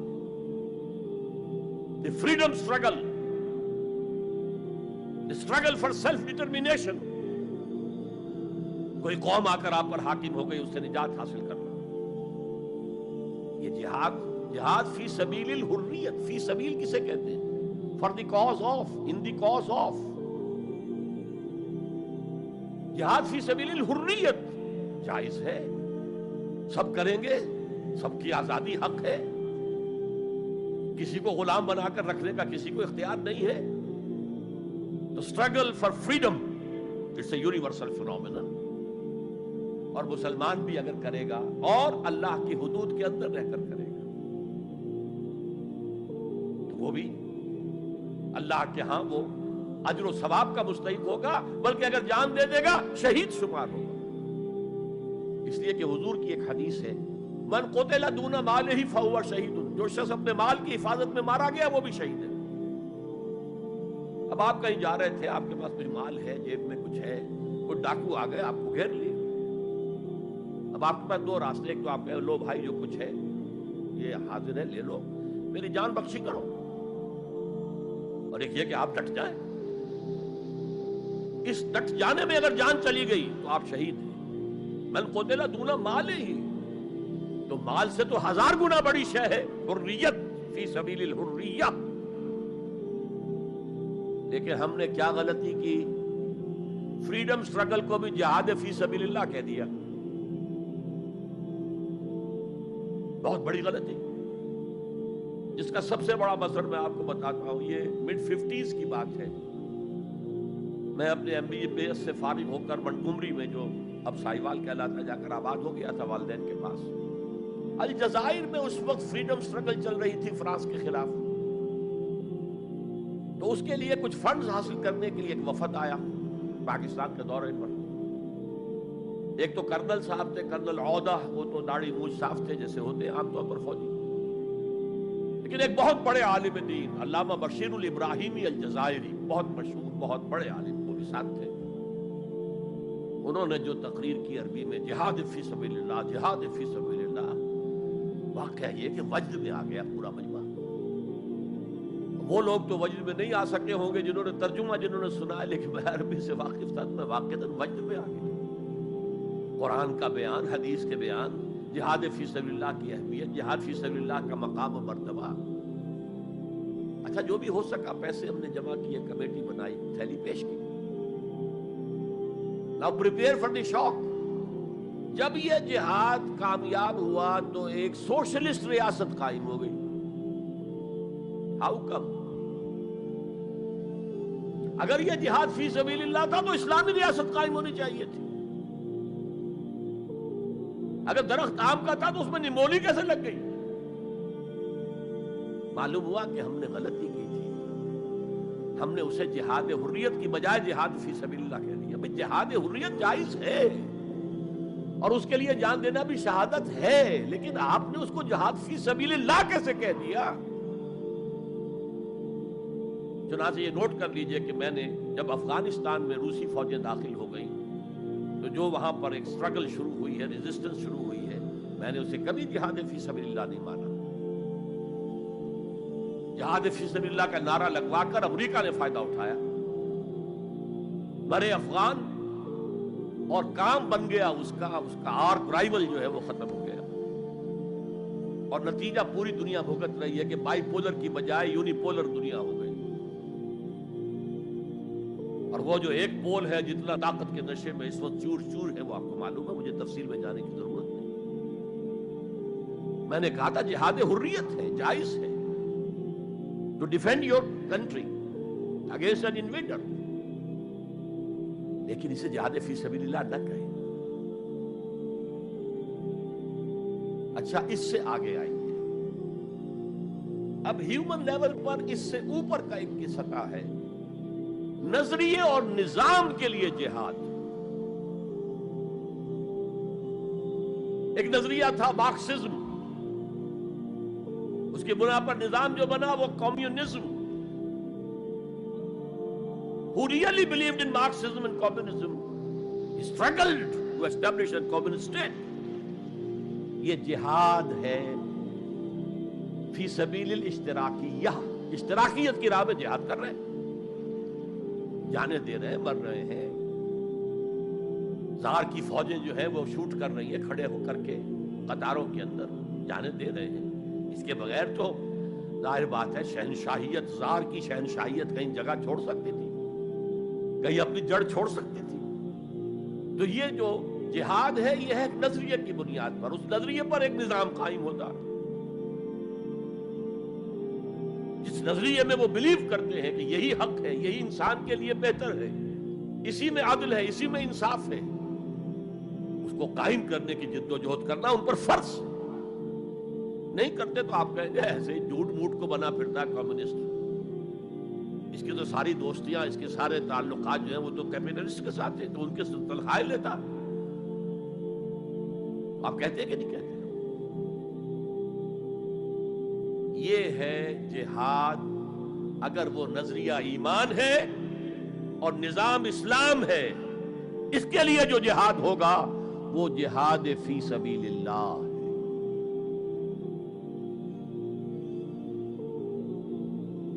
کسی اور مقصد کے لیے جہاد کو آپ جہاد فی سبیل اللہ نہیں کہہ سکتے.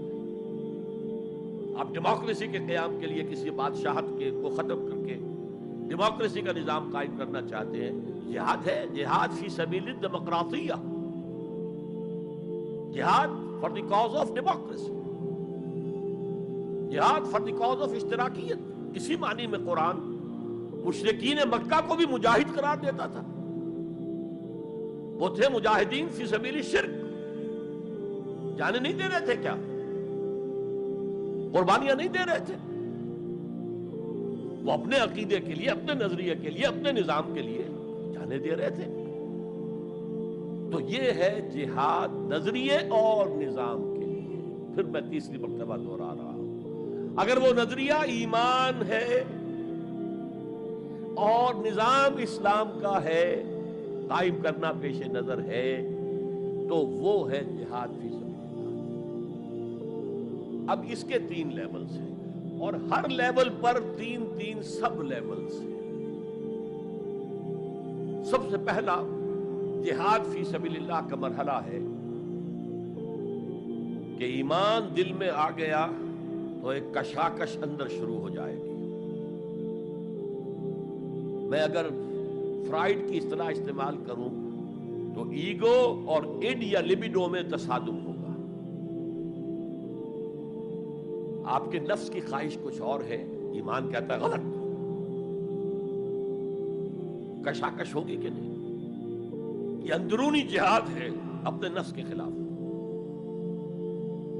جیسے فرعون نے کہا تھا الیس لی ملک مصر وہذہ الانہار تجری من تحتی، کیا میں بادشاہ نہیں ہوں مصر کا؟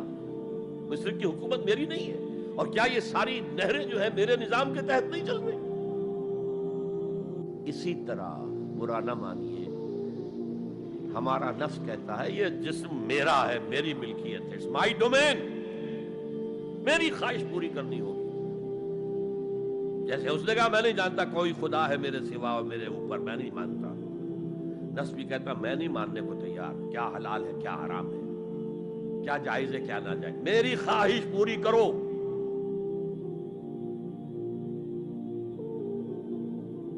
اس کے خلاف جہاد، یہ پہلی منزل کا جہاد ہے. اور آپ کو معلوم ہے 3 منزلہ عمارت ہے، تو بلند ترین تو ہے تیسری منزل، اہم ترین ہے پہلی منزل. پہلی منزل بنے گی تو دوسری بنے گی، دوسری ہوگی تو تیسری بنے گی نا. پہلی منزل یہ ہے اور اہم ترین یہ ہے. اسی لیے مولانا روم نے کہا نفس ماں ہم کم ترس فرعون نیست، میرا نفس بھی فرعون سے کم نہیں ہے، لیکن ایراعون نیست، اس کے پاس لاؤ لشکر تھا. اس نے زبان سے بھی کہہ دیا تھا انا ربکم الاعلی، میں ہوں خدا. میرا نفس بیچارہ اس کے پاس کوئی لاؤ لشکر نہیں، زبان سے تو یہ کچھ نہیں کہتا، اندر یہی کہتا میں بادشاہ ہوں اس وجود کا، میری مرضی پوری. Struggle against this baser self. ایک سیلف ہے اونچی سیلف، خودی، انا، ایگو، اور ایک ہے یہ بیسر سیلف، ہماری جبلتیں جو اندھی بہری ہیں، جو حلال اور حرام سے انہیں کوئی غرض نہیں ہے، ان کے خلاف جہاد کرنا۔ آپ نے فرمایا صلی اللہ علیہ وسلم، المجاہد من جاہد نفسہ، اصل مجاہد وہ ہے جو اپنے نفس کے خلاف جہاد کر سکے۔ تمہارے اندر یہ دشمن تو بیٹھا ہوا ہے، تکڑا ہے، تمہیں کنٹرول کرنا، چلے ہو باہر کے دشمنوں سے جہاد کرنے کے لیے۔ تم نے ٹانگے کو گھوڑے کے آگے باندھ دیا۔ اور ایک دفعہ حضور سے پوچھا گیا، ای الجہاد افضل یا رسول اللہ، اے اللہ کے رسول سب سے افضل جہاد کون سا ہے؟ فرمایا ان تجاہد نفسک فی طاعت اللہ، اپنے نفس کے خلاف جہاد کرو، اسے اللہ کا مطیع کرو۔ یہ جو اندر کی کشمکش ہے، کشاکش ہے، یہ جہاد فی سبیل اللہ کا نقطۂ آغاز، اللہ کا مطیع بنانا ہے نفس کو۔ اس کے ساتھ دو سب لیول اور ہیں۔ اس نفس کو بھڑکانے والی ایک قوت ہے انویزیبل، اور ویزیبل بھی ہے۔ انویزیبل قوت سب سے بڑی ابلیس، شیطان، لعین، اور اس کے چیلے چاٹے جنات میں سے، اور ویزیبل میں انسانوں میں جو اس کے ایجنٹ ہیں، جو فحاشی کو کلچر کا نام دے، یہ اس ابلیس کے چیلے ہیں۔ ان کے خلاف جہاد نہیں کریں گے آپ، اگر آپ ان کے خلاف ایگریسو ایٹیٹیوڈ اختیار نہیں کریں گے تو آپ ان کے دباؤ میں آ جائیں گے۔ ان الشیطان لکم عدو فاتخذوہ عدوا، اے لوگو یہ شیطان تمہارا دشمن ہے، اس کو اپنا دشمن سمجھو۔ وہ تمہیں سبز باغ دکھاتا ہے، بدی کو مزین کر کے دکھاتا ہے، اچھے اچھے نام اس کے رکھ دیتا ہے، اور تمہیں آمادہ کرتا ہے بدی کے ارتکاب پر۔ نہیں، وہ تمہارا دشمن ہے۔ افتتخذونہ وذریتہ اولیاء من دونی، تم مجھے چھوڑ کر اسے اور اس کے چیلے چاٹوں کو تم اپنا دوست بناتے ہو۔ نہیں، شیطان کے خلاف جنگ کرو۔ اور تیسرا اس پر سب لیول کیا ہے؟ معاشرہ اگر بگڑا ہوا ہے، اس کا عمومی رجحان برائی کی طرف ہے، تو سوشل پریشرز آپ کو ادھر دھکیلتے ہیں۔ جیسے کہ اگر کوئی موب جا رہا ہے تو اس کے ساتھ چلنا تو بہت آسان ہے، وہ خود ہی آپ کو دھکیلتا ہوا لے جائے گا۔ اس کے خلاف چلنا بہت مشکل کام۔ ہو سکتا ہے آپ بڑی زور لگا کے 4 قدم آگے بڑھیں، پھر کو ریلا آئے 10 قدم پیچھے لے جائے۔ تب دو ہی راستے ہیں، زمانہ بات و سازت تو بعد زمانہ بے ساز۔ یا تو پیسو معاملہ ہے، زمانہ تمہارے ساتھ سازگاری نہیں کرتا، چھوڑو تم زمانے کے ساتھ سازگاری اختیار کر لو، چلو تم ادھر کو ہوا ہو جدھر کی۔ ایک یہ ہے کہ نہیں، زمانہ بات و سازت تو بعد زمانہ ستیس۔ زمانہ اگر تمہارے ساتھ سازگاری نہیں کر رہا تو زمانے سے جنگ کرو، لڑو، ریزسٹ کرو۔ تو 3 جہاد ہو گئے فرسٹ لیول کے، 3 سب لیولز۔ نفس امارہ، اڈ، لبیڈو، نفس حیوانی کے خلاف جہاد،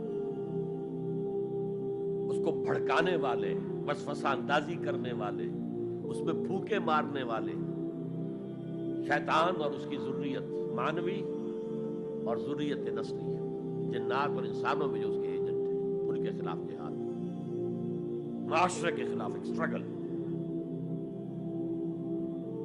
اب یہ 3 جہاد آپ نے کر لیے، اللہ توفیق دے ہم میں سے ہر ایک کو، تو اب یہ جہاد آپ کے جسم سے باہر نکلے گا، خارج میں آئے گا۔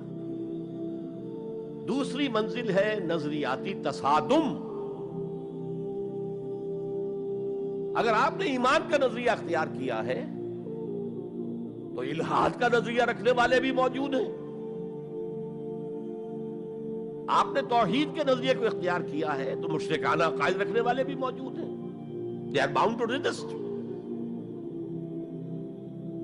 اس کے خلاف جہاد کرنا ہوگا، محنت کرنی ہوگی، اپنی بات کو دلائل سے ثابت کرنا ہوگا، اپنی بات کو اچھے انداز میں، حسن اسلوب سے لوگوں کے دلوں تک پہنچانا ہوگا۔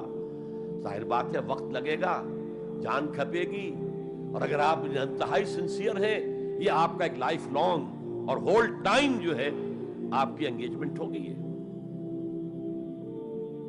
اینڈ ٹائم از منی. جہاد بالمال، جہاد بالنفس. یہ ہے دعوت و تبلیغ کہہ لیں اسے، اپنے نظریات کو پھیلانا کہہ لیں. آخر مارکسسٹ نے اپنے نظریات کو پھیلایا پہلے پیور فلسفی کی سطح پر، ٹاپ انٹلیکچوئلز کو دنیا کے انہیں پوزیس کیا. اس کے بعد ادب کے ذریعے سے، ڈراموں کے ذریعے سے، شاعری کے ذریعے سے، افسانوں کے ذریعے سے وہ فکر جو تھا طبقاتی شعور، کلاس کانشسنس کا شعور پیدا کیا. اور ہوتے ہوتے یہاں تک کہ ریڑی والے کی زبان پر بھی لفظ آ گیا استحصال. اتنا ثقیل عربی لفظ، استحصال کر رہے ہیں. یہ سارا کام یوں ہی تو نہیں ہو گئے. کتنے ادیبوں نے، کتنے ڈرامہ نویسوں نے، کتنے شاعروں نے اس فلسفے کو پھیلایا ہو. اچھا، اس کے بھی 3 سب لیولز ہیں. ہر انسانی معاشرہ 3 سطح کے لوگوں پر مشتمل ہے. ایک انٹلیکچوئل مائنورٹی ہوتی ہے، انٹیلیجنسیا ہوتا ہے، یا جسے ایک اور اصطلاح میں کہتے ہیں brain trust of the society. They control direction and destination of the society. ہوتے ہیں مائنورٹی، مائنیوٹ مائنورٹی، لیکن ان کا اور پوری قوم کا جو باہمی رشتہ ہے وہ کیا ہے؟ جیسے یہ دماغ اور پورا جسم. میری ٹانگیں مجھے لے کر چل سکتی ہیں، دوڑ سکتی ہیں، اگرچہ اب میں دوڑ نہیں سکتا گھٹنوں کے آپریشن کے بعد، لیکن بہرحال دوڑا بھی کرتا تھا. لیکن کدھر جانا ہے اس کا فیصلہ یہاں ہوتا ہے. یہ صلاحیت ٹانگوں میں نہیں ہے. ہاں، یہاں سے فیصلہ ہو دوڑو، دوڑیں گے. ہاتھ پکڑ سکتا ہے کسی چیز کو، کس کو پکڑے کس کو نہ پکڑے. ہو سکتا ہے کہ آپ نے ہاتھ بڑھا بھی دیا ہو، کسی کو لکڑی سوکھی سمجھ کر آپ جو ہے جنگل کے اندر سے ایندھن جمع کر رہے ہیں، اچانک آنکھ نے دیکھا وہ تو حرکت کر رہی ہے، فوراً اطلاع گئی، ارے یہ تو سانپ معلوم ہوتا ہے، یہاں سے حکم آیا ہاتھ کھینچ لو، فوراً کھینچ لیا. تو کنٹرول تو یہ کر رہا ہے نا.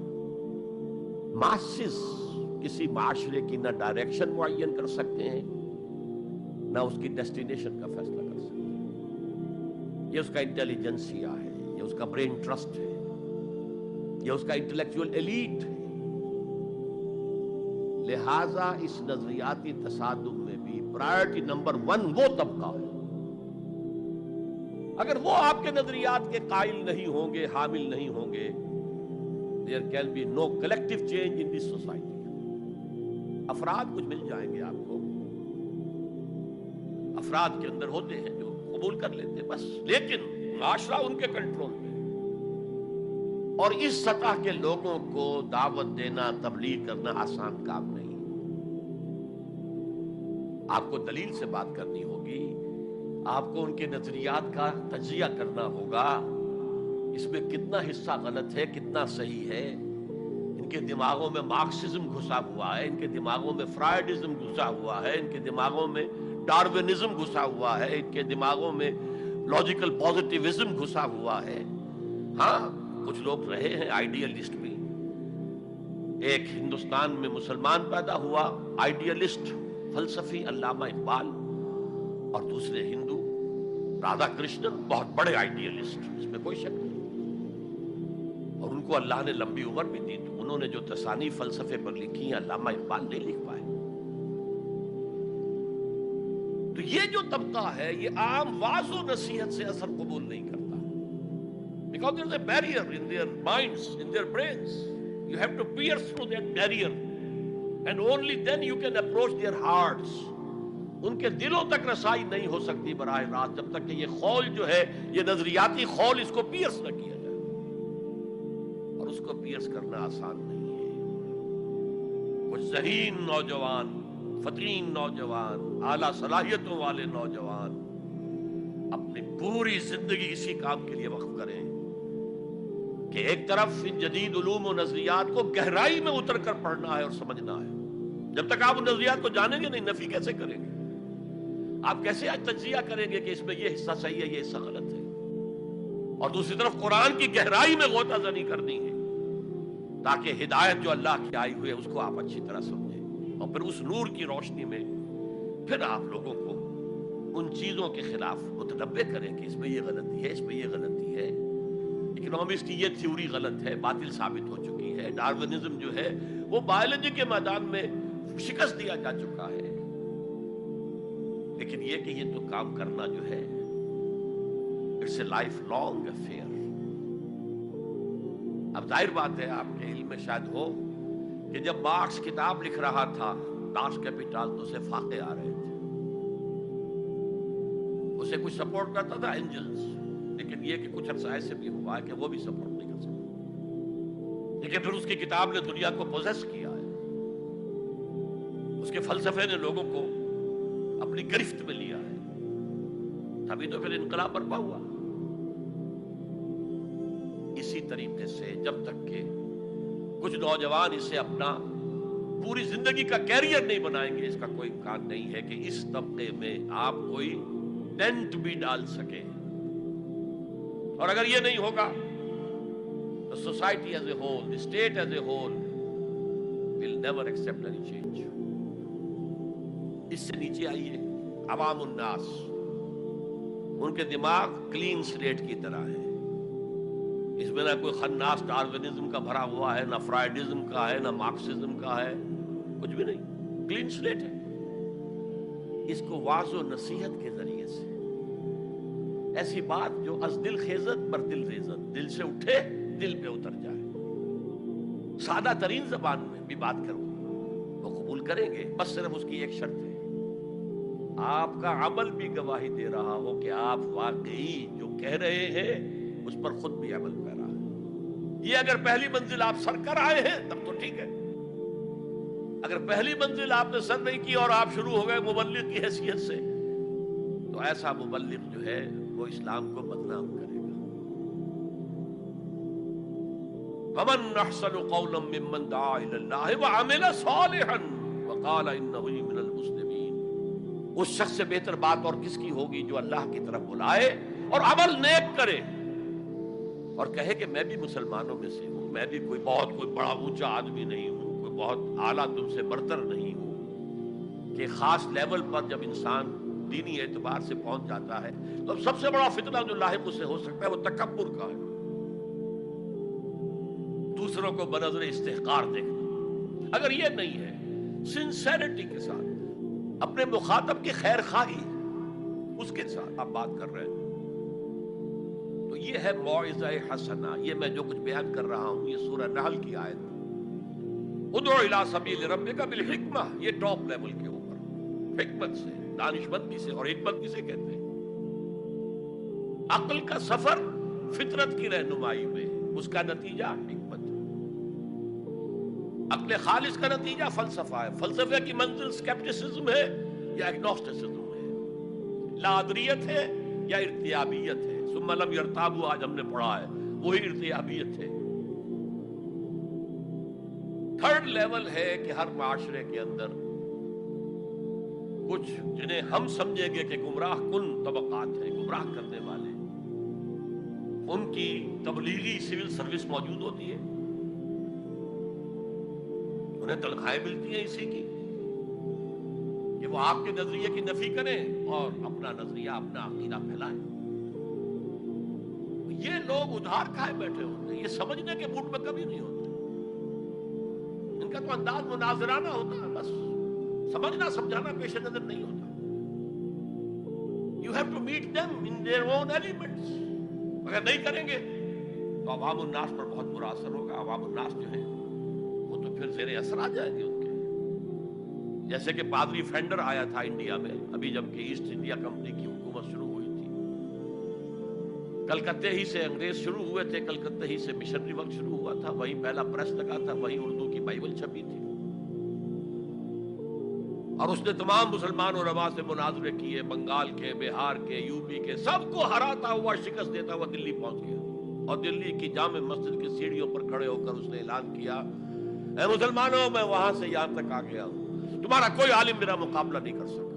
اس کی وجہ یہ کہ ہمارے علماء نہ بائبل پڑھتے تھے نہ تورات پڑھتے تھے، ان کا اصل سبجیکٹ تھا فقہ، اس لیے کہ انہیں سرکاری جو حکومت مسلمانوں کی تھی اس کے اندر قاضی اور مفتی کے عہدے اور قاضی اور خطیب جامع مسجد کے یہ عہدے تھے، تو سول سروس کے لیے جو نصاب بنا ہوا تھا وہاں اس میں قانون کی اہمیت تھی سب سے زیادہ، تو فقہ پڑھتے تھے، اور وہی لوگ تیار ہو کر آتے تھے پوری طرح عربی سے واقف ہے، قرآن سے واقف ہے، تو مقابلہ کیسے ہو؟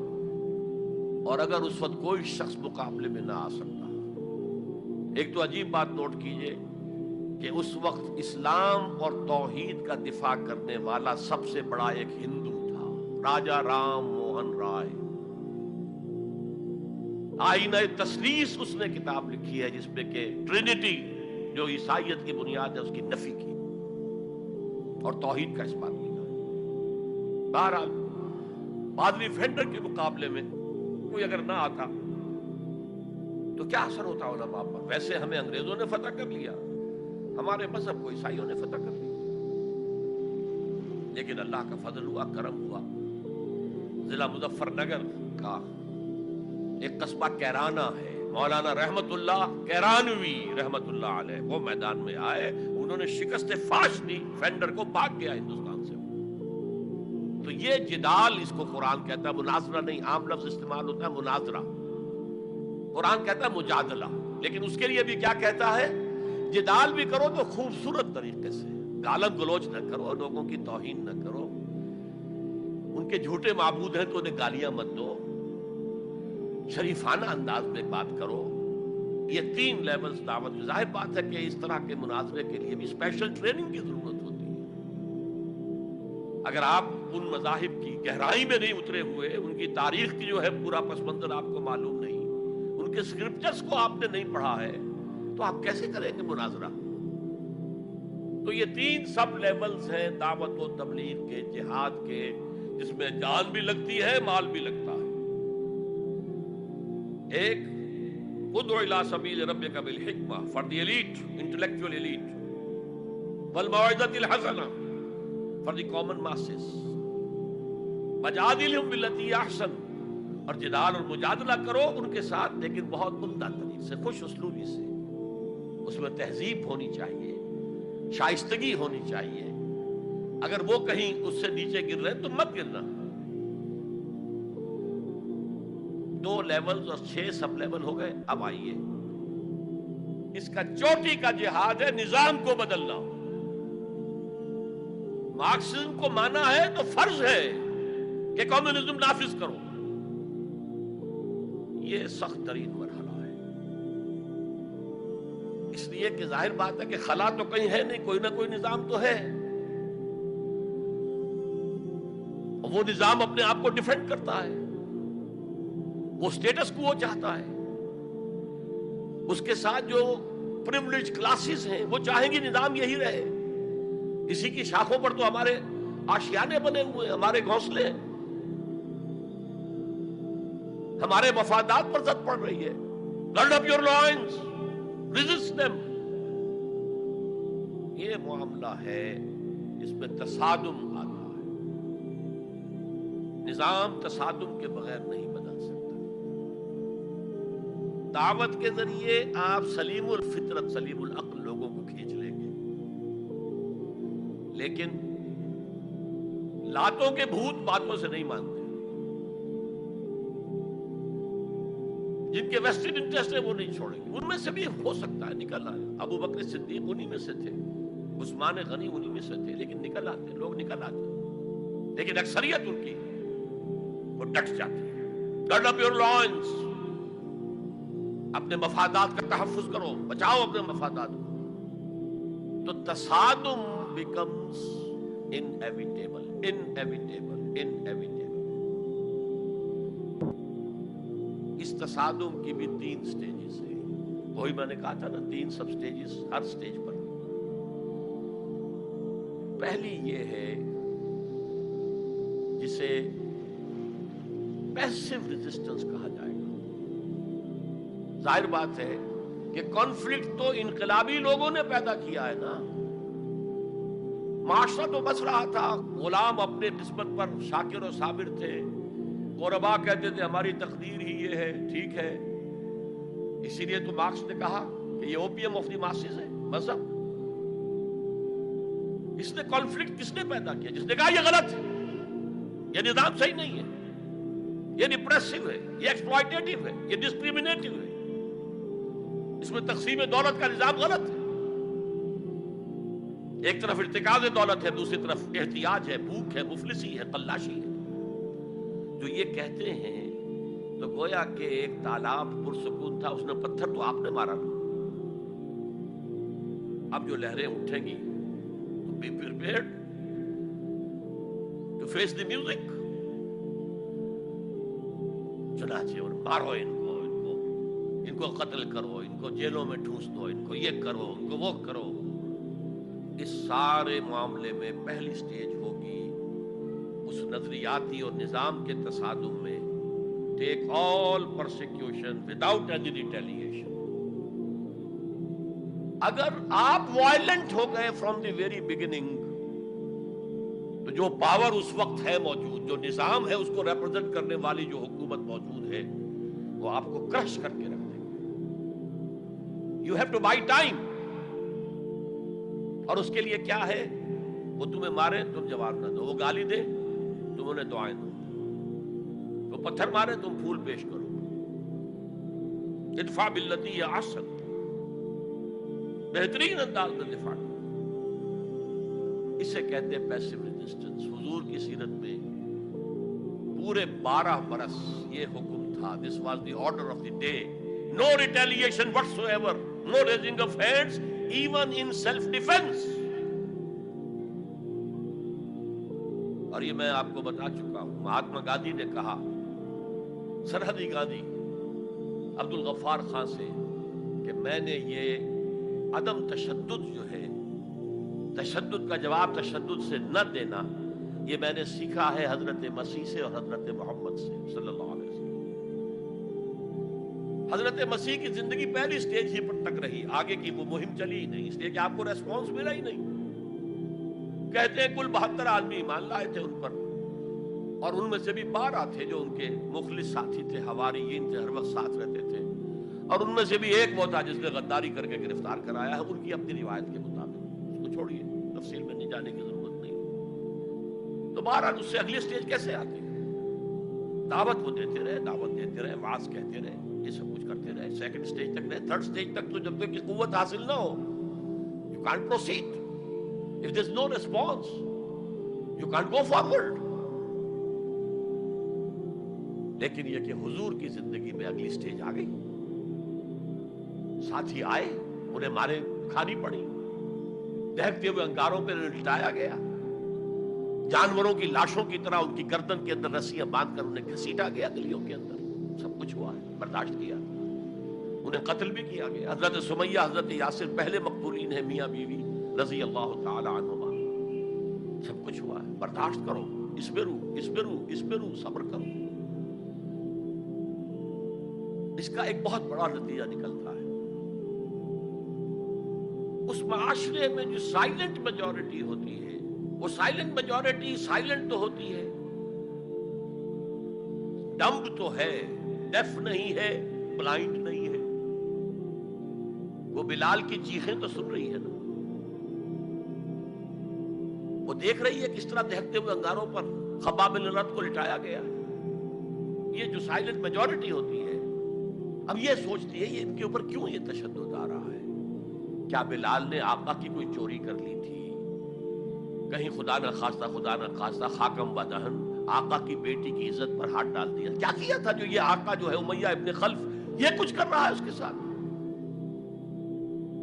اس کے بعد جب انہیں معلوم ہوتا ہے کوئی جرم نہیں ہے، صرف یہ کہتا اللہ ایک ہے، میں اور اس کے ساتھ کسی کو شریک کرنے کو تیار نہیں، اور محمد اللہ کے رسول ہے، بس جرم ہے تو یہ ہے. اب اس کا کیا اثر پڑتا ہوگا اس سائلنٹ میجورٹی میں، اس کا آپ اندازہ کر لیجیے. ان کی ہمدردیاں اندر ہی اندر ان کے ساتھ ہو رہی ہیں. اگرچہ وہ گئے ہیں اپنے لیڈروں کے دباؤ کی وجہ سے غزوہ بدر میں، مفتوح تو پہلے سے ہو چکے تھے. جو دلوں کو فتح کر لے وہی فاتح زمانہ. بہرحال first stage is passive resistance, صبر محض.